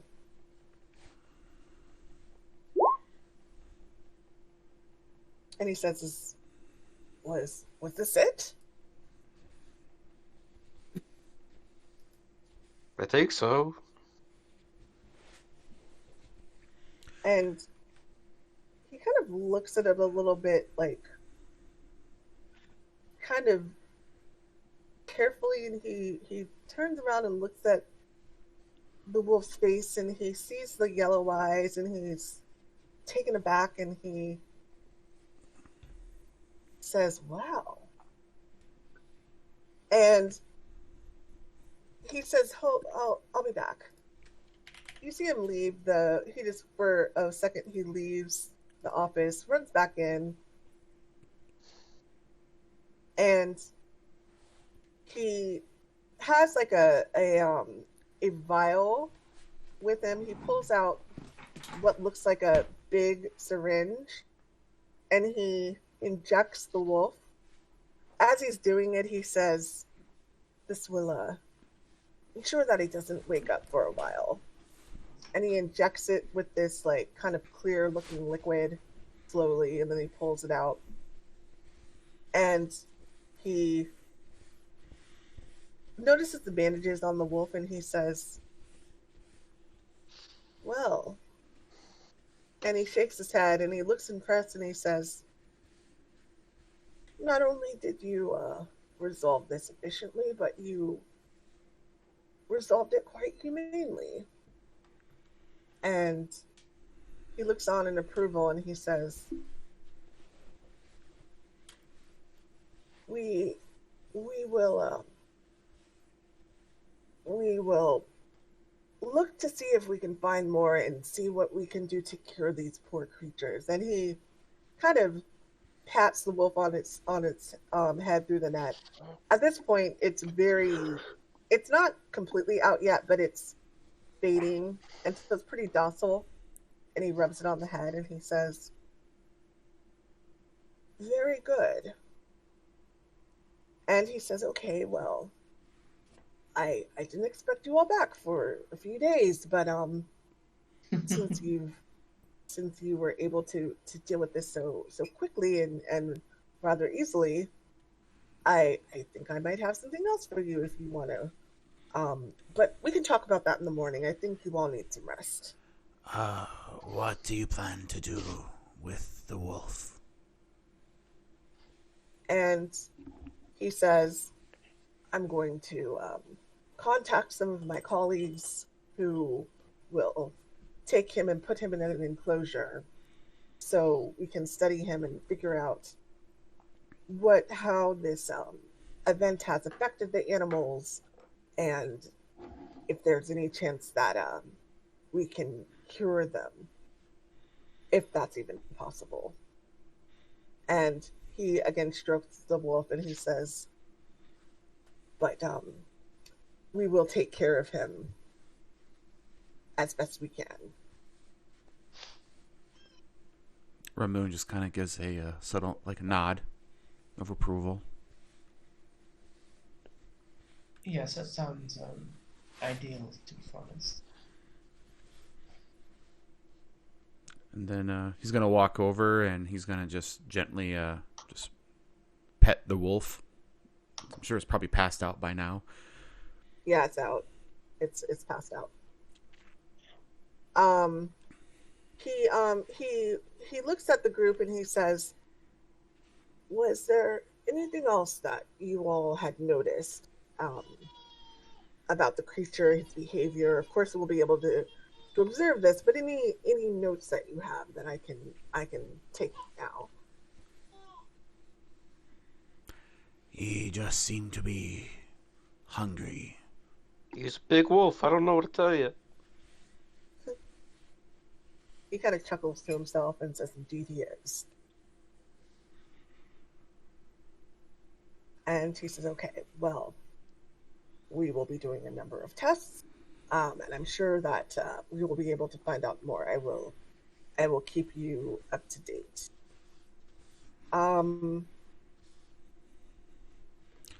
Do you have Yeah. payment Okay. for us? And he says, "Yes, I do." And he takes out, he goes to the back and he unlocks what looks like a box, and he pulls out a pouch, walks back over, and gives each of you 5 gold, as promised. And then he takes out another 5 gold and says, "And this is a bonus for doing this as quickly as you did and as efficiently and as well as you did." And he says, "Excellent job." And he gives you the 5 extra gold. Oh, lovely. Thank you. This is the most money I've seen in my entire life. And he says, "Well, Phineas, young man, you will see more if you continue to perform at this level. I think that you all have a future with the Allorian Conservation Alliance, if that is the way you decide to go." And he kind of shakes his head and he says, I would guess that you all would like to get some rest, and we can talk about some things that I've observed in the morning. Okay. Yeah. Yes, that sounds ideal. Okay. Okay. So, he kind of goes back to his papers, and I'm assuming that you all just want to go back to the house, rest, and talk the next day about what else he may have. Pretty much. Yeah, I'd like to try to commune with my sword again. Okay. All right. Phineas, let's drop in the secret chat for just a minute or so. Okay. Be real quick. We'll be right back, guys. Yep.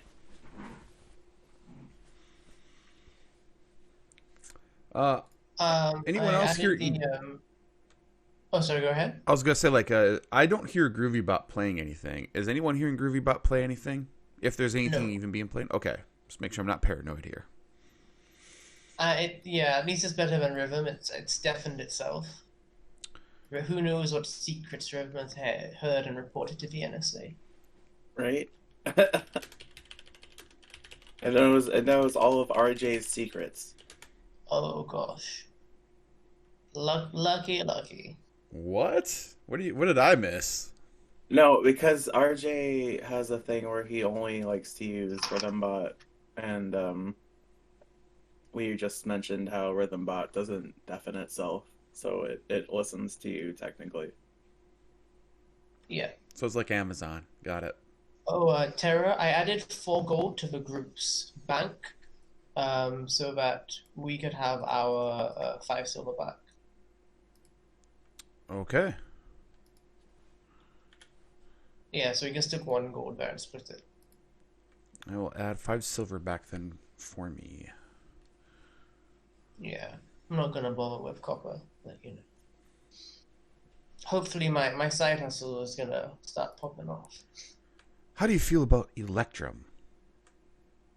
I don't even know enough about Electrum to have an opinion about Electrum. It's the nickel of Faerun currency. What does it break into? It's 5 silver pieces. Yeah, it's 5 silver pieces, but no one ever uses it because it's so much. Like you got a penny, a nickel, a dime, a quarter, and then a dollar. It's like no one wants that nickel. No one wants. I mean, without Electrum, it's basically the metric system. Yeah. With Electrum, it's garbage. Now, actually, funny enough, what we did in St. Lucia in the last couple of years, we completely phased out our 1 cent and 2 cent coins, so everything rounds up to 5 cents. Yeah, Canada's done that. Yeah, like, it's not necessary, guys. It's okay. It's fine. Yeah, Chloe had a big bag of pennies that we turned in, like, a couple years after they made the switch, I guess. But yeah, it's like it's interesting. I think it's weird that $2 bills are still technically a thing. They are legal tender still too. They're very popular during the Vietnamese New Year. I'll tell you that.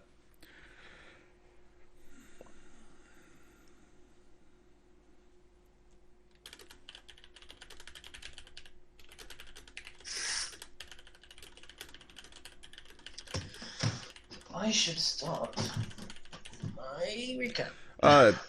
Did any of you guys have objections to Ramune feeding the wolf and healing it with the Oh no, that kit? was lovely. I saved me a lay on hands point. Yeah, I wasn't going to the point where I was going to try to convince anyone to try to heal it, but I figured at the very least we stabilize it, treat it well, because we don't know what situation it's for what it is. Plus, on top of that, the bonus for bringing back something live itself for it was more beneficial. Yeah. I mean, speak with animals is technically something I could have prepared, but probably won't. I keep forgetting you're a druid. I see your pick and I think Artificer every time. I don't know why. I mean, even yeah, though that's we didn't fair. use it, Snare is such a good spell to have in this situation. It's like a perfect. Okay. So, you all take a rest, This is a long rest, and because you are sleeping for the night, I assume, unless somebody wants to go out and do something. And the next day, Dr. Simic is home, of course. He is an early riser. He's one of those people who I could never be. He's a morning person, but he also puts everything into his job, so he kind of works late as well. So he probably sleeps one of those people who sleep 6 hours a night or less. And he's usually up by 7 to 8 a.m. stretching and jogging, maybe around town. And so, so the dwarves, actually, I do want to mention that. If you all I think that it's fair to say that you all did walk by the dwarves carrying the wolf. And, they would have definitely been impressed. They did tell you all that they are headed back to Ardenborn because they want to be in town by the time these supposed travel restrictions come up. And so they have decided that they're going to be headed to Ardenborn. So they're probably in town. Maybe now, maybe they will be in a couple of days, but they definitely did tell you they were headed towards Ardenborn for their next trip. Okay. For their destination, I should say. Okay. Okay, so get up, and Simic is up, and he's kind of doing stretches. He's like, oh, and he stretches, says, okay, everyone. Now this is about 8 a.m. So I'm just curious, does anybody not tend to be an early riser in this group?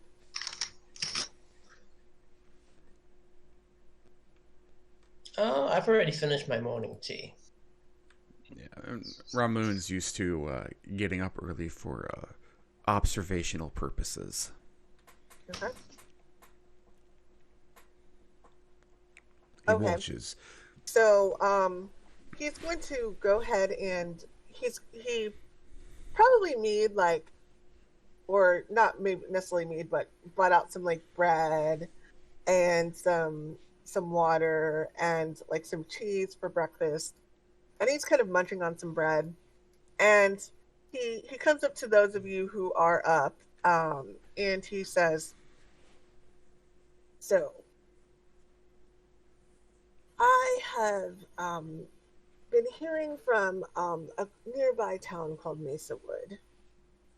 And because you so efficiently handled this assignment, I think that you might be the best to check it out. And he kind of seems to be recalling, and he pulls out his notebook and he says, oh, yes. And he says, reports of strange swarm of insects. And he says, swarms kind of traveling in strange patterns and just exhibiting very odd behaviors. And he says, and they seem to be multiplying as the days go on. It started with one, and now it's quite a few. My colleague, Dr. Cedric Way, has been studying it, although it's becoming more and more dangerous for him to venture outside of the town. And so he has asked for help.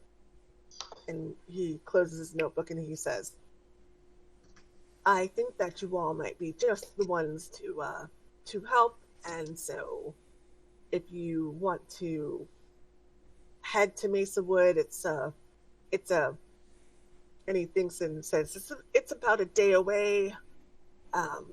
You can use the horse and the cart, and whatever you find would be much appreciated. And he shakes his head. Okay, sounds fine. How much will we be getting paid, I guess? And he looks at you and he says, well, there's the minimum of five gold if you but considering that this is a I think it's a little bit more of an involved assignment. I don't know how long it's going to take. I don't know. There seems to be a lot more of the swarm around. I will negotiate a higher fee with my superiors. I don't know what that will be. And he says, oh, and I also need to say that I am in the process of negotiating a official government contractor's badge for your group, which would mean that if and when these travel restrictions come into being, that you all will be able to travel from city to city without restriction. And he says this should take me a few days to get, but I have to ask that for now you only travel to Mesa Wood because they may not let you into other cities. And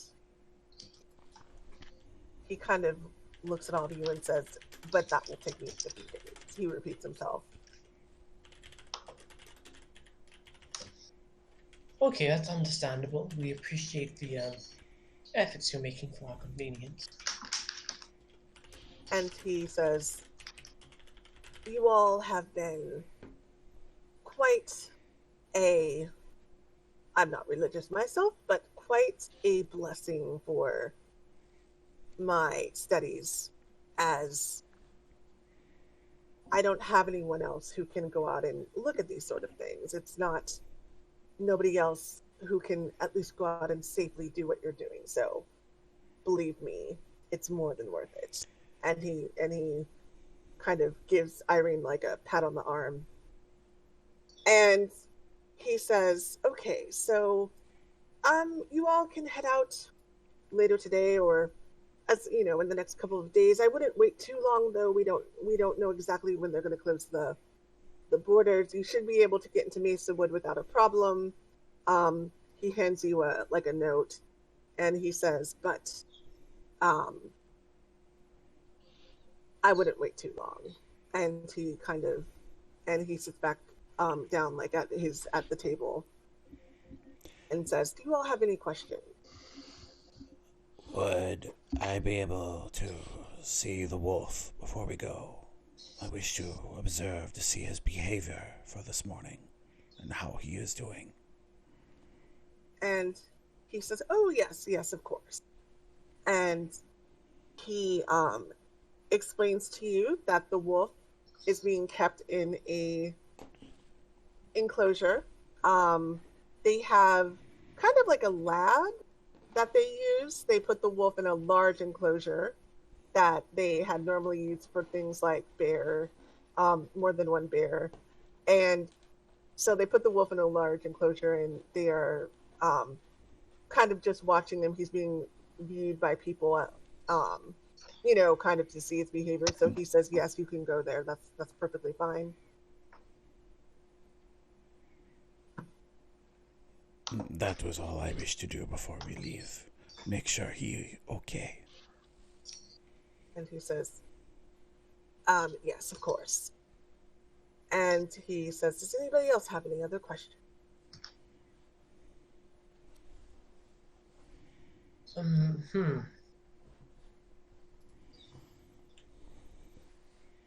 Let's see.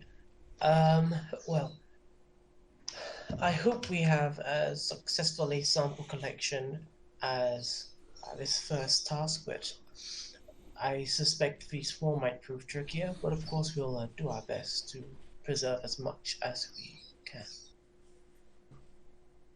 And he says, yes, I appreciate that.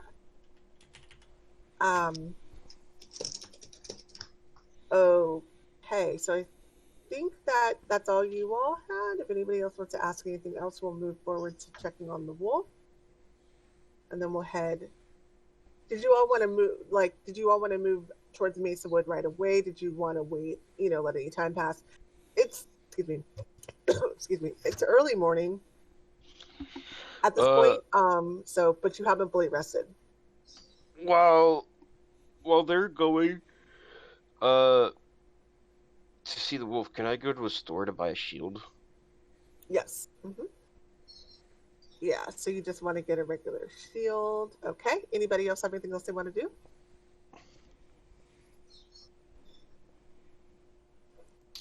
Okay, so I would probably want to look at getting a new rope. Okay. So, you're just getting like a normal shield, right? Yes. Okay, so shield. Let's look at that. How much do I want that to be? I need a new rope as well, just because I used mine was consumed to make the snare traps. Okay. Go ahead. Sorry. I think we should probably actually ask, as I talked about samples, I should have asked Dr. Simic for any, like, jars for collecting samples. If he had any. Oh, okay. Jars for collecting samples? Okay, yeah. Yeah, he can definitely give you some jars. I mean, he has a ton of jars for different specimens, so he'll just give you some jars. Yeah, that's fine. Yeah, he definitely has fabulous, great. Okay, so in terms of the shield, so the shield would be 10 gold. Yep. If you want to subtract that. I'm not going to, let me look at the rope. I don't think that I want to micromanage those. I think a rope is only, let's see how much does rope cost. It's like 1 gold piece for a 50-foot hemp rope. Yeah, okay. So if it's under a gold, I'm not really that worried about it, but yeah, go ahead and subtract the gold. Can you hold for just 1 second, please? 1 second. Yeah. Yep. Sorry. Oh, and snare uses 30 feet of rope, so technically you still have 20 left. I used it twice. 50 you're getting. I used it twice. I think it uses I'm saying 25. I'm not sure. Let's find out. Oh, I thought it was 2 different ropes. Oh, I realized, yeah, okay, the rope he used to tie up the beasts. Beastie boy. Yeah, 30 feet of cord or rope for the spell. Okay. Okay, so yeah, go ahead and subtract the gold for the rope, and the 10 for the shield. And okay, so then we'll anybody have anything else they want to buy from town? I'm covered. Okay, so we'll head to check out the, well, not everybody went, so I'm going to say that the people who did not go buy things, that would be Phineas, Toren, and Irene, I believe, would probably head to check out what's going on with the wolf. Ramune wanted to go check out the wolf. Right. Oh, I'm sorry. Right. Ramune, Irene, and Phineas probably actually wouldn't want to go. I would assume, right? So yeah, okay. So the 2 of you go, and you go into like he had described. There is a room with a number of animals. Now, in larger cages, although all of the animals except for the wolf appear to be normal animals. The wolf is kind of laying on its side, and it is not really very active at the moment. You see a person who's kind of standing there and kind of walking the room. So there's one person in the room at the time. And did you want to take a closer look at it to see kind of like what's going on with it? Probably because it's at the moment it's laying on its side. Yeah, I wanted to examine it as close as I can. Okay. I'm not gonna lie. I kind of also want to give him the tummy rubs. Oh. Okay. So as you walk up to the wolf, it just is breathing a little bit like, you notice you hear the breathing. The breathing is loud, and the breathing is not even. It's erratic, kind of like it's maybe frenzied, but not physically showing that it's frenzied, but the breathing sounds frenzied. Its yellow eyes are kind of blank. And it's weird to think of that for an animal, but it's like they're staring through you, sort of. It's not focusing on anything. And it just doesn't seem like it's all there. Now, from what you can see, the enclosure is pretty big. There's, some meat in the corner. And it doesn't look like it's being, kept in something place that's too small, but it seems just to be kind of out of it. Does it appear like it's been drugged at all? So you can't really tell from looking at it. I mean, maybe it's because of whatever that shot was Simit gave it. Maybe it has been drugged. But you seem to remember from before, though, at least the breathing is similar to what it was breathing like when it was attacking everyone. Kind of erratic. The eyes not unfocused, though, is new. Oh, the poor creature.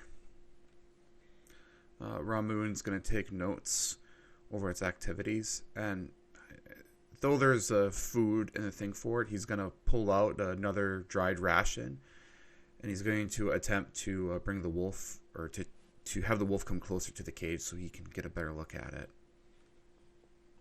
Okay. So you just stick it through the thing. Yeah. And okay. I say hesitantly. Right, stick your hand through. Go. Actually, no. We'll just play this out. Okay, so the wolf is going to kind of like look up, and it maybe smells or hears you, and it kind of slowly like lumbers over, and it kind of lowers its head, and it takes the ration, but it doesn't bite at you. It just eats the ration, and it kind of takes it out of your hand, and then it lays back down again. Poor creature. I hope we can find a way to make you better. I will be back. And Ramune will then begin to leave, making notes in his notebook on the behavior of the wolf, what he saw, how it reacted when he fed it this time. Okay. Irene, did you want to do anything in here?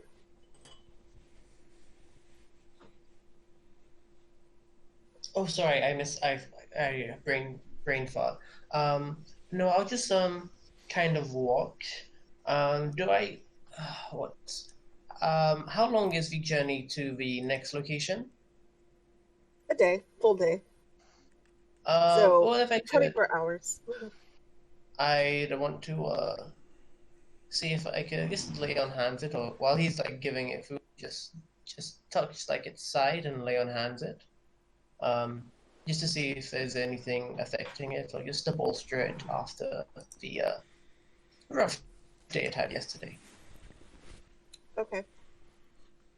So you kind of reach out as the wolf is eating the ration, and your hands start to glow, and you touch its back, and you see its eyes get bigger, and its pupils focus a little bit more, and it stretches, and some of the wounds. Go ahead and roll for. Is that a roll? That's a roll, right? No, I basically have currently a 10 HP full. I can use 5 HP to cure disease, and I could just give him the other 5 as health. Okay, or great. if it's just 10 health, would be appropriate. So are you doing both, or are you just doing heals? I mean, it depends on, I guess, the feel I get. If I should try and cure, if I think it might have a disease. If I can't tell, I'd probably just disease and 5 health, just in case. Okay. Ramune, all right. just looks at you. What? What you do, Irene? This should make it more comfortable. That is good. So you see the it's bandaged up, but you can see some of the scratches that it had kind of slowly shrink a bit, start to maybe knit over a bit. Just a little bit though. And the wolf kind of stretches. It doesn't seem aggressive, but its eyes again come into focus, and it kind of starts to lick one of its wounds, and it lays back down again. It's just not interested in being, at the moment, it seems pretty calm. Alright, that's not bad at all. Okay. So, so it sounds like then that y'all are going to be heading directly to Mesa Wood next, right? Yes. Okay. Yes, Just to be sure. Yeah, just want to be sure of that. Okay. All right. Yeah. Never hesitate to tell me, oh no, I want to say do it. It's perfectly fine. Anything that you all need to do. Okay. All right. So, you all take the cart that is borrowed from the Allorian Conservation Alliance. It's just a small cart, like I said. There's a horse that is there's a horse that's pulling the cart. We're not talking, it's an average horse, not a steed, but just a regular horse. And you all travel along the main path. You don't see a lot of you don't see or hear a lot of people. It is incredibly still. You hear birds. You do hear animals. Not as one might expect, though, in kind of a forested area. As you travel along, you start to notice houses scattered here and there, but nobody's outside. These are country people that live out in the country. You don't see any children playing or, like you normally would, or anything to that effect. It's actually kind of sad, honestly, probably to most of you. I mean, this would probably have been before the event an area. There we go. Sorry, that suddenly came on. This probably would have been an area before the event that would have been much more busy. As you get closer to the area where Mesa Wood is, you see more farms, more houses. You see a farmer or two outside kind of tending to their farms. You see no children outside playing. And your trip is uneventful, though. Nothing attacks you. Nothing comes for you. There is a sign, a wooden sign, that says, "Welcome to Mesa Wood." And then below it says, population, and then it says 150, and then the last number is kind of like a wooden thing, put over the previous number as if they're counting up, and it says 6. And there's like some arrows that say town square, and there's an arrow that says farming, and then there's an area that says entertainment district, which is probably a little bit of an exaggeration, but they do what they can. Which way would you like to go? You said farming, entertainment, and what, sorry? Town square. Aha.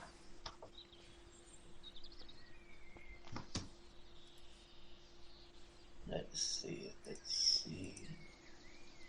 We're looking for Dr. Cedric. So maybe Town Square is the best place to start. Okay. All right. So you all, being concentrated on your assignment, you head directly to the town square. There's a couple of people milling about and looking at you curiously. Not in a way that's mistrustful, but like, oh, this is kind of unusual. But they're going on about their business. Probably getting the feeling that people feel safer in the middle of town than they do out in the outskirts where the farms are. And there's a large wooden building right in the middle, and it has on the door, on the side of it, it names several offices. And sure enough, right in the middle of town square, there is an entry that says Alloria Conservation Alliance as an office space there.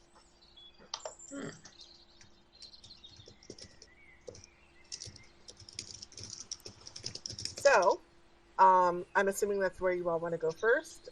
There's a couple of other signs on the door. There's one that says it is for the Stonemasons Guild, who apparently has an office in this town. There's also one that says something to do, you're not quite sure maybe what this is, but it says Sisters of the Stone. Apparently they have an office. And then there is Golden Griffin.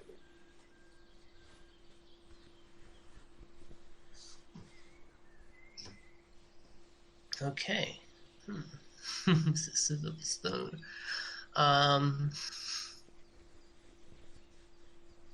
Yeah, let's. I just no objections. We'll head to the office first, at least the Conservation Alliance. Mm-hmm. Okay. So you head in the office, and as you go through the door, there's a desk, and at the front desk, there's what appears to be a younger woman. Probably some type of receptionist. I mean, pretty obvious, actually. She has a bell next to her, but she's sitting and she is kind of sitting back in her chair. She looks thoroughly bored, and she's just like, and she kind of seems surprised when she sees you, and she kind of perks up a bit. This is what she looks like. She says somewhat robotically, "Welcome to the office of the Mesawood government. How may I help you?"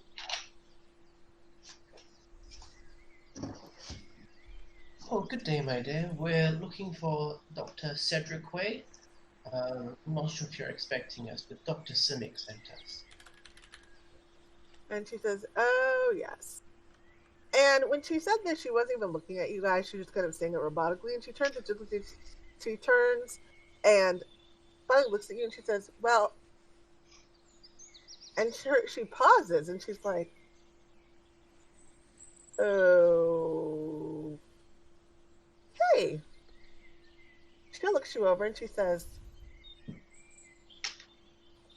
"And what is your business with Dr. Way? You said Simic sent you." Yes, we've been hired as contractors of sorts to help collect samples. And she looks and she says, "Oh, you don't look like scientists, but whatever. I don't ask questions. Don't get paid enough." I was literally about to say this woman needs a raise. And like it's great pain to her, she walks to the back and says, "Hold on just a minute." And she walks back and she says, "All right." As she walks back, she comes back with a man. And this is what he looks like.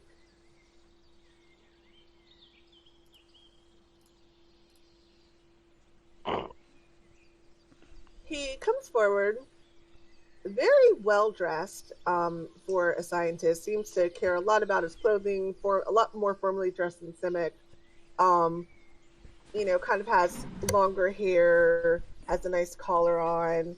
Probably doesn't maybe get into the weeds as much as Simic does. And he comes up and he says, "Oh," he says, "Oh, so Dr. Simic sent you?"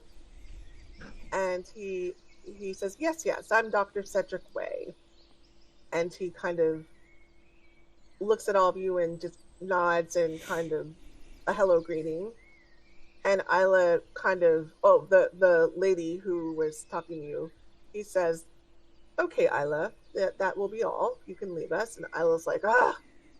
And she sits down in her chair and she says, well, if anybody else comes, and he just ignores her, he kind of brings you all back to an office and he shuts the door and he says, so, you're here to investigate the swarms, as I requested. Yes, that would be correct. Yes. And he says, yes, thank goodness you came. It's been quite bad, actually. And he says, it's getting worse, and I've been studying them myself. Isla insists that I don't go out by myself. I'm not exactly an outdoor person. And he kind of looks at his, he kind of takes his robes and pinches them in between his thumb and forefinger, and he says, you all look a little bit more rough and tumble than I am, but yes. I have some witnesses who have observed these swarms. Actually, a family. They can probably give you less scientific and a better overview of what they've seen. Will you come with me, please?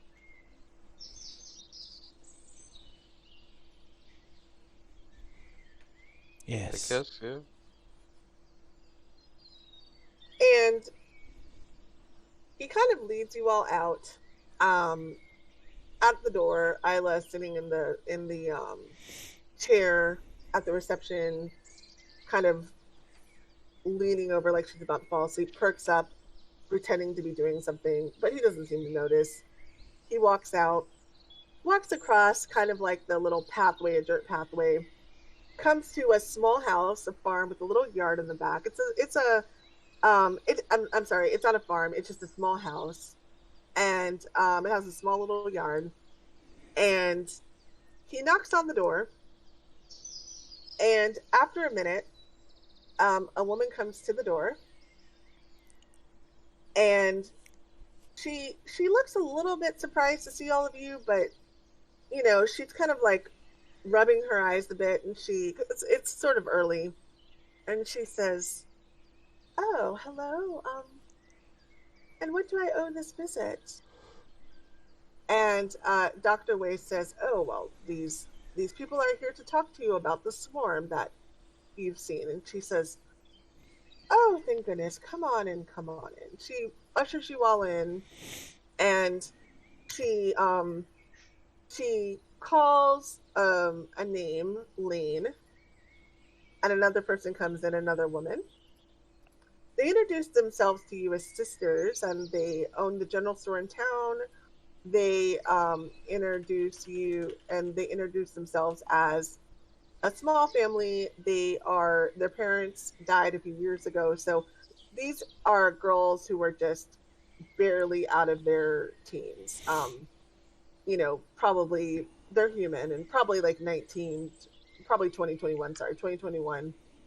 And they seem to have been given or have taken on the job of watching their younger siblings after their parents have passed away. The one called Lane brings in a little girl, and the little girl seems very excited to see you, and she runs up and she says, sis, do I get to talk about it? She's like, tell them what you've seen. Feel free to ask the little girl, whose name is Nina, any questions you may have. Okay.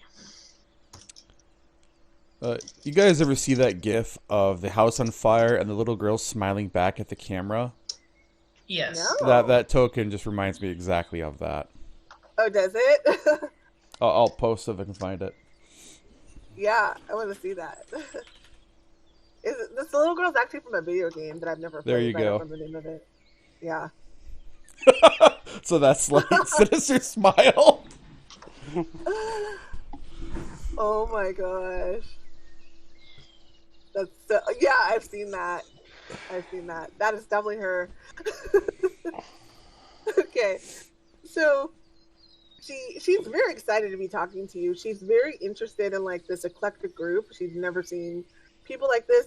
This little town is, you know, it's a small town. People don't get out a lot probably. They probably haven't seen a lot of other races in person necessarily. It's, you know, everybody that you've seen so far has been human. And so she's very excited. So yeah, whatever questions you have for her, she introduces herself as having seen the swarm. Oh, well, hello, Nina. I hope you weren't too startled by that experience. How are you feeling? And she says, I'm not surprised. I'm tough. And she makes a small muscle and she says, no, they couldn't get me. I run really, really fast. Oh, I have no doubts about that. She looks very proud when you said that. All right.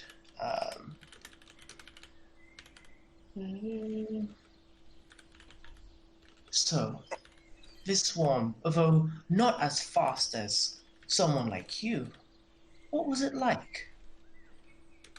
And she says, she looks at her sister for encouragement, and her sister nods, and she looks at Julia and Lane, and she says, well, and she says, me and my brother were playing in the flower fields. We're not allowed to do that anymore, but we're playing in the flower fields, and all of a sudden we heard like a buzzing, but it was louder and louder and louder.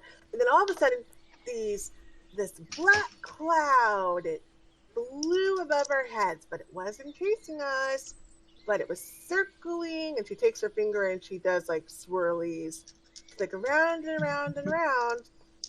And I got a little bit closer and I saw that they were bees. She said dramatically, and then she looks at you and she says, they were bees. And I told my little brother, we gotta get out of here. And we ran and we jumped in the water. They weren't chasing us though, because we weren't close enough. And we went home. And then I told Sis, and I can't go outside anymore. And she says that kind of in like a sad voice. Well, I'm glad you and your brother were so smart about it. I think that information will be a big help to us. I'm just gonna look at the sister as well and just be like, yeah, do you, like this check out? Like just just suss out the sister's like what she said. And she says yes, and she says, thank goodness the swarms didn't get close to the children. The children didn't get too close, and so they didn't attack. But I fear that if they had gotten closer, they might have attacked. Now this was a couple of weeks ago, so I don't know if it's gotten worse. And then she thinks and she says, it seems that if you stand still, though, that may somehow affect the way that they behave. And she tells you, where Nina and the little boy, their little brother's name is Alexander. She tells you where Nina and Alexander had seen the bees and the swarms. And then the other sister speaks up and she says, recently they attacked a dog. And so we're afraid that they're getting maybe more aggressive. But fortunately, they haven't attacked people yet. So we can you can understand why we're very nervous. We After a while we may not be able to tend our fields anymore. And she says, of course, we own the general store, so we don't tend fields, but it's a family store. But if we can't tend our fields anymore in Mesa Wood, we won't survive. Is there is the little brother there, Alexander? You said The little brother has not come into the room. Would you like them to call to get him? Ramune would be like, "Where is your little brother?" So we can ask him as well. And so Nina says, all right. And she runs up the stairs, like, probably sounds like an earthquake as she's, like, lumbering up the stairs. And then you hear 2 steps of feet lumbering down the stairs, like, all over the place. And this little blonde boy shoots into the room, and he says, Yes. Where are they? He says, he says, you? And he points at just like the group in general. And the sister's like, okay, calm down. Tell them what you saw. And he says, well, I saw, and then he says, they were bees. And Nina's kind of taking her hand and be like, and like kind of trying to, like, we already know that type of, he's like, and he says, they were going into a hole. Yeah. I think they were going into they were disappearing in the flowers, and Nina like waxes something. And she's like, oh yeah. And she says, yeah. They would go down in the flowers, and then they disappeared back into the flowers. Like they were going into like a hole or something. And they didn't come back up. And then we walked away. And Alexander was like, well, we don't know if it's a hole, but they disappeared into the flowers. And then they come back out again and they disappear. Would you be able to show us where? Either in person or on a map? At that, as soon as you say that, Julia comes up and kind of hugs them to her, and she says, I don't really want them to go out, but we can show you. And they're like, oh man. And she's like, no, you can't. You need to stay inside until we figure this out. It'll be okay. And she kind of promises, unfortunately not really knowing what, kind of trying to ease their minds. She says, these people are going to figure it out, and you'll be able to go outside again soon. Don't worry.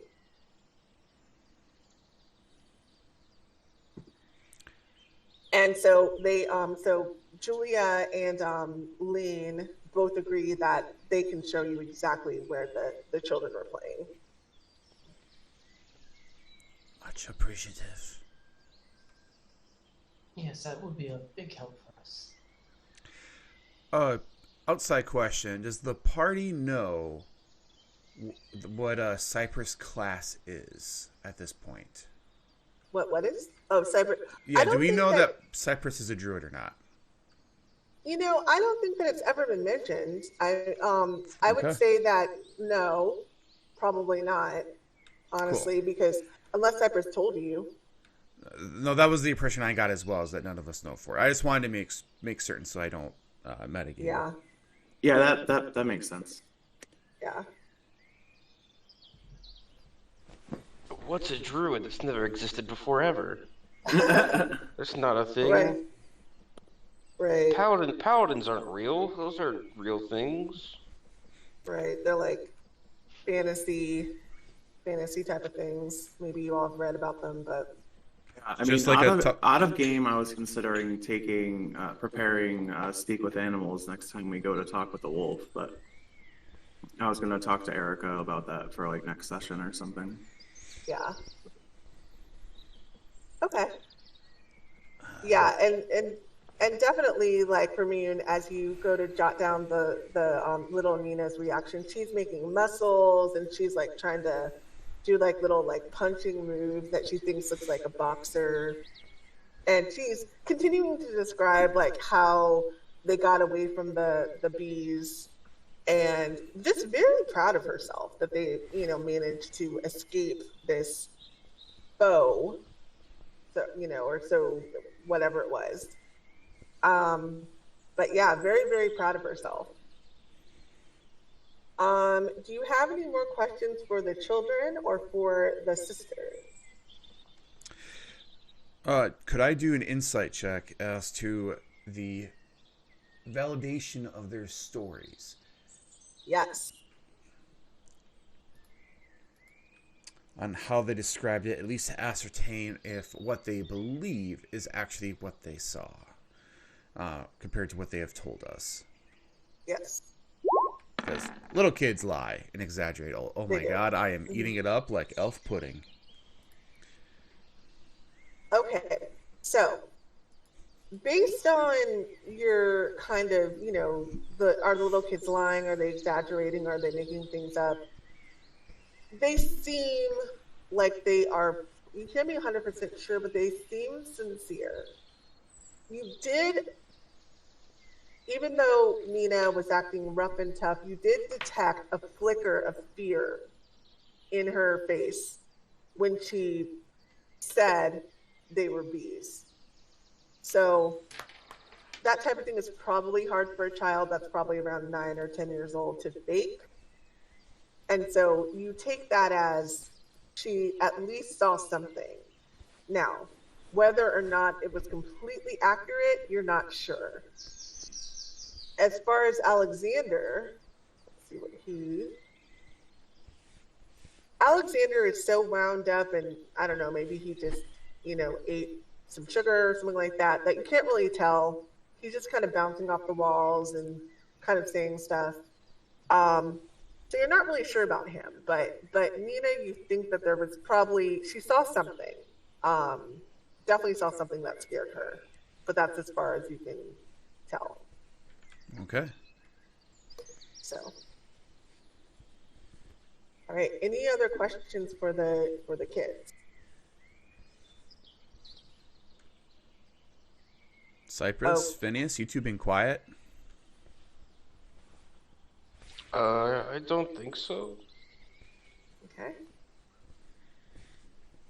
Yeah, it seems like they've told us very willingly everything that they know. Okay. All right. So Dr. Wei thanks you guys thanks them for telling you what they knew. He is very happy that they were willing to share with you the information that they had, and he says goodbye, and you all head back to his office, and he says, as you're walking back to his office, he asks you all, so where are you all going to stay if you stay in town for more than one day? Have you figured that out yet? No. And he says to you, okay, well, and he takes the piece of paper and scribbles on it and hands it to you and says, the Mesawood chapter of the Allorian Conservation Alliance will cover your stay at the inn. And he says, there's only one inn in town. Please get a couple of standard rooms. We do have a budget, but since you are helping the town out a lot, this is the least we can do. And he hands you the paper and says, when you speak with the innkeeper, just show them this. And if they need to talk to me, I'm happy to talk to them, but we will cover the fee. And he says they're used to it. Lots of visiting scientists. We do this all the time, so don't worry about that. It should not be a problem. And as you're walking back to the office, he says, I really do need to, I did want to talk to you about one other thing though, if you can all join me in my office. He leads you in past Isla, who's actually dozed off. He kind of softly knocks on the counter and she starts awake, and he walks to the back and shuts the door. And he says, well, as expected, problem is escalating, and I am looking into the source of where this storm is coming from. So I'm not quite sure yet where it may be coming from, but I think I'm getting closer. And with that information that we were just given by the children, which they hadn't told me before, I think I'm pretty close to figuring it out.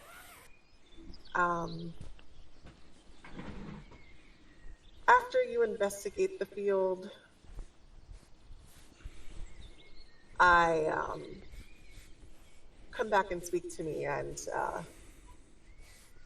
I may have figured it out by then. But be sure to come and speak to me before you leave town.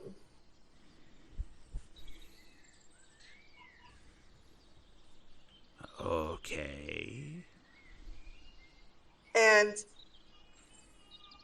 he gives you instructions to the inn. And he tells you that in contrast, now he's not saying in contrast, I'm saying kind of outside of game in contrast, and probably as expected, this storm has only been seen during the day. So, whenever you're ready, you can head back to the house of the Thistledowns, the house that you were just at, and they can show you where the storm is.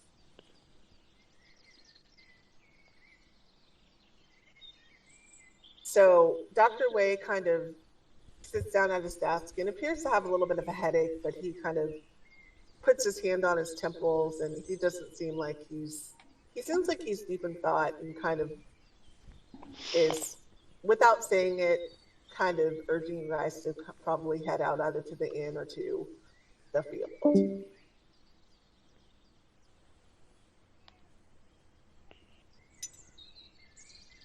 So where would you guys like to go next?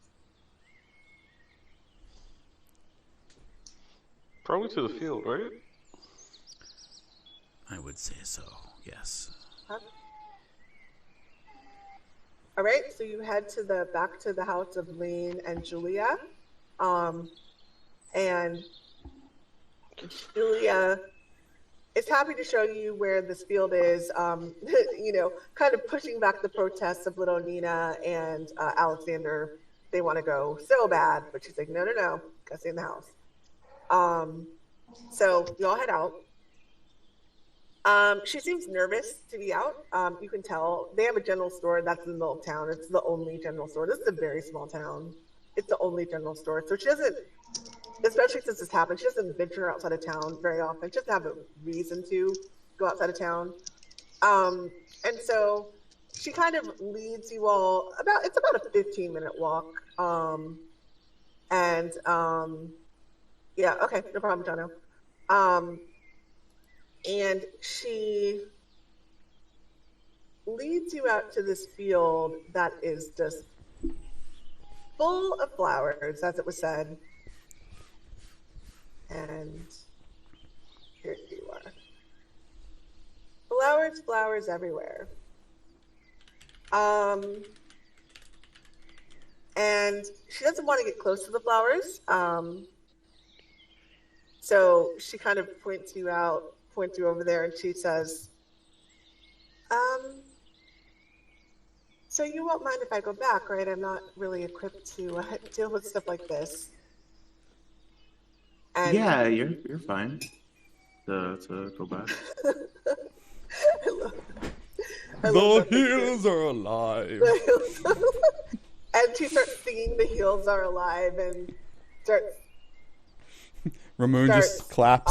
Swinging or twirling around with the sound of music, and she flits off into the sunset. No, she leaves. She's a little scared because she doesn't want to see whatever these things are, and she heads out. And there you go. Oh, we should be careful, but take a look around. I don't know what we be looking for? But whatever these creatures are, these bees, they're acting erratic. Something. Well, it's bees, right? Yes. So wouldn't can we just set the field on fire? How would we contain the fire? We don't. Are you not worried about setting the nearby town on fire? Does the flowers go into town? I mean, this is a wooded area, so you're in a field at the moment, but it's a very real, possibility that it could get out of control. Not saying you shouldn't do it, but just saying it's a real fear. It's a reasonable fear.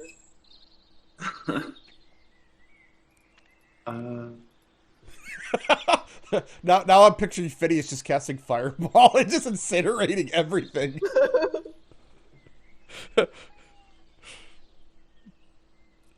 One of my players in my other game is a bit of a pyro, to set stuff on fire.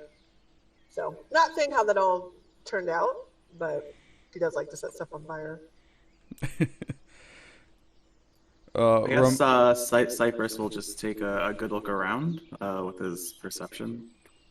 Actually, investigation. Investigation, okay. Mm-hmm. Yeah. Yeah. Actually, Ramune. no, question.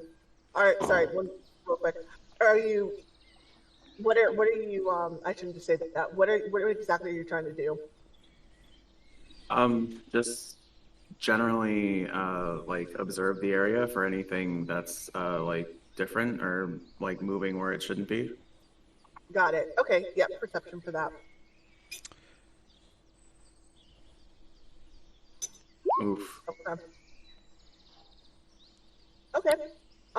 You look around and not very close to the to where the field starts, and you don't hear or see anything out of the ordinary. Ramune's going to stealthily approach the flower field and begin to look around to see if there's anything besides just flowers in there. Mm-hmm. Okay.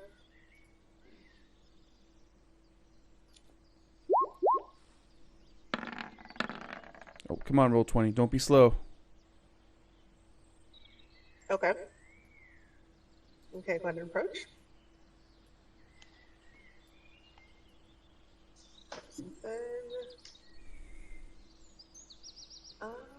All right. So Ramune bravely walks into the flowers, but he's being rather stealthy. And let's see,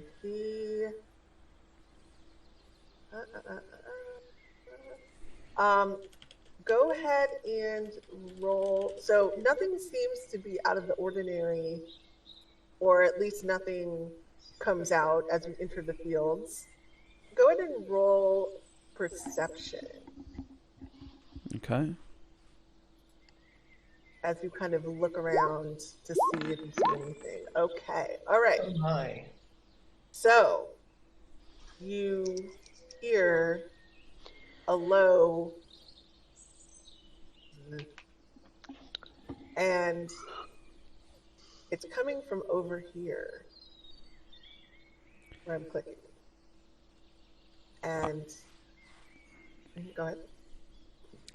I'm going to gently look back, and I'm just going to be like, I hear something. And I'm going to point over in that direction to the southwest. Over there. I'm going to proceed. Watch my back. Yes, I'm right behind you. And he's going to attempt to be stealthy again to go towards there. Okay. Do you need me to do another stealth check, or do you want to use the 14? Nope. Yeah, we use 14. Cool. You keep going, it's getting louder and louder. And okay, you can stop right there.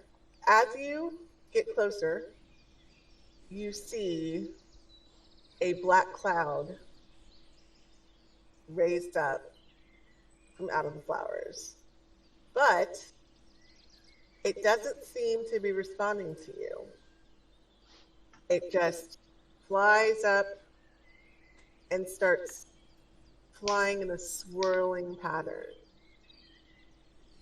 not noticing that you're there, or maybe even not choosing to attack or approach, but it's not responding to you at all. Remembering what they said, standing still affects how the bees behave. I'm going to stand, and I'm going to observe, and I'm going to start jotting down what they're doing in my notebook. Okay. So,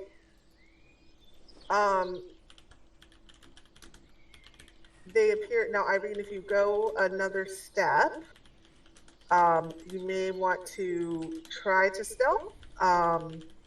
You're getting a little bit close, so just FYI. Yes, no, I'm not gonna touch the flowers yet. Got it. Okay, cool. Okay, so the swarms, which you can definitely tell are some type of, probably they actually look larger than bees.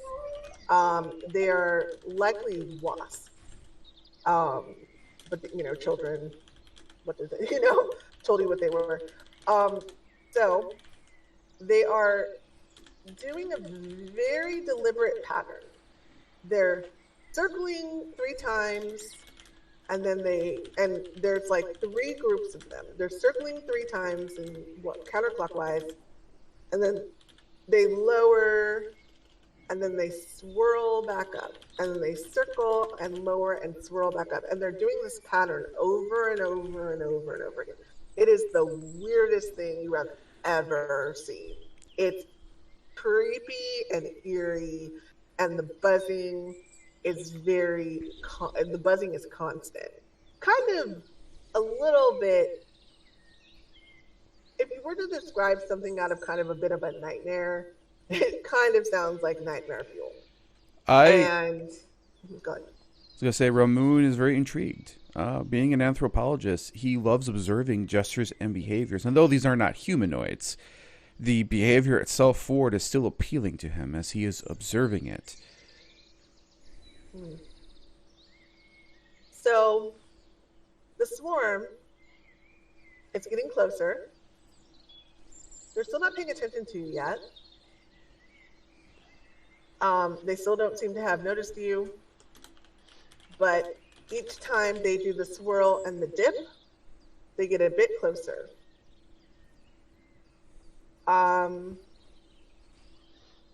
They are getting pretty close by this time. What would you like to do?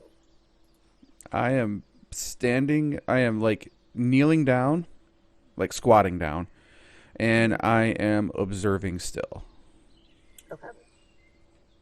So, as you continue to observe, they continue their pattern, and they get right almost above you, not quite above you, but right upon you, and they still are not responding. Continuing their weird dance, they go past you, and now they're heading closer to Irene. Irene, what do you do?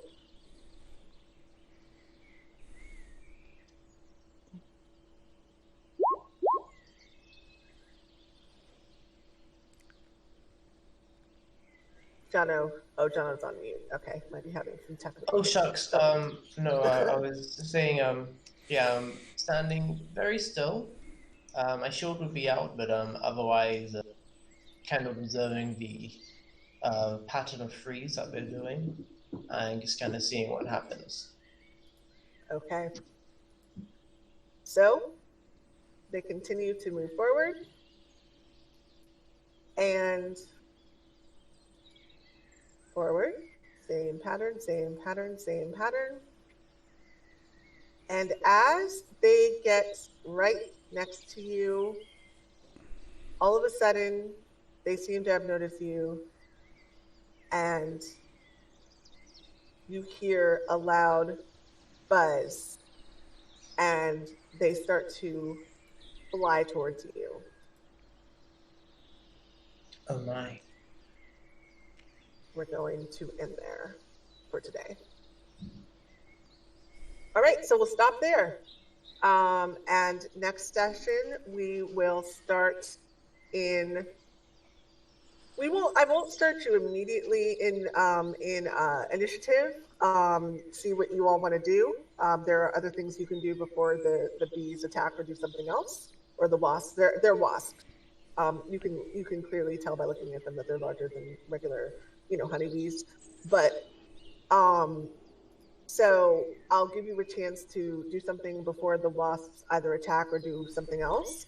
But that's where we will leave it. Oh, behave. Right. All right. All right.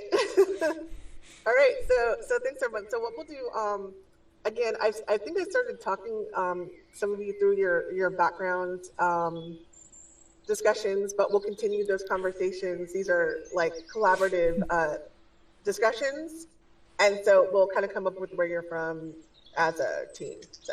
All right. Man, I wish the cultural anthropologist background didn't apply to only humanoids. It would be so awesome to try to mimic a wasp. Exactly. Exactly. Yeah. It is a cool thing though for you to like kind of be into anthropology. I guess this would be a really cool thing for you to be observing. But yeah, it's an interesting thing for any of our more nature minded PCs. So yeah. Okay. All right. Well, we will end there. Yeah, you guys, constructive criticism is always welcome. I will say that every week. I love feedback. Send me PMs, and I will. If you have any questions, let me know, and I will see everyone next week. So All right. Thank you for All right. Thanks, everyone. All right. Thanks, Dan. Bye.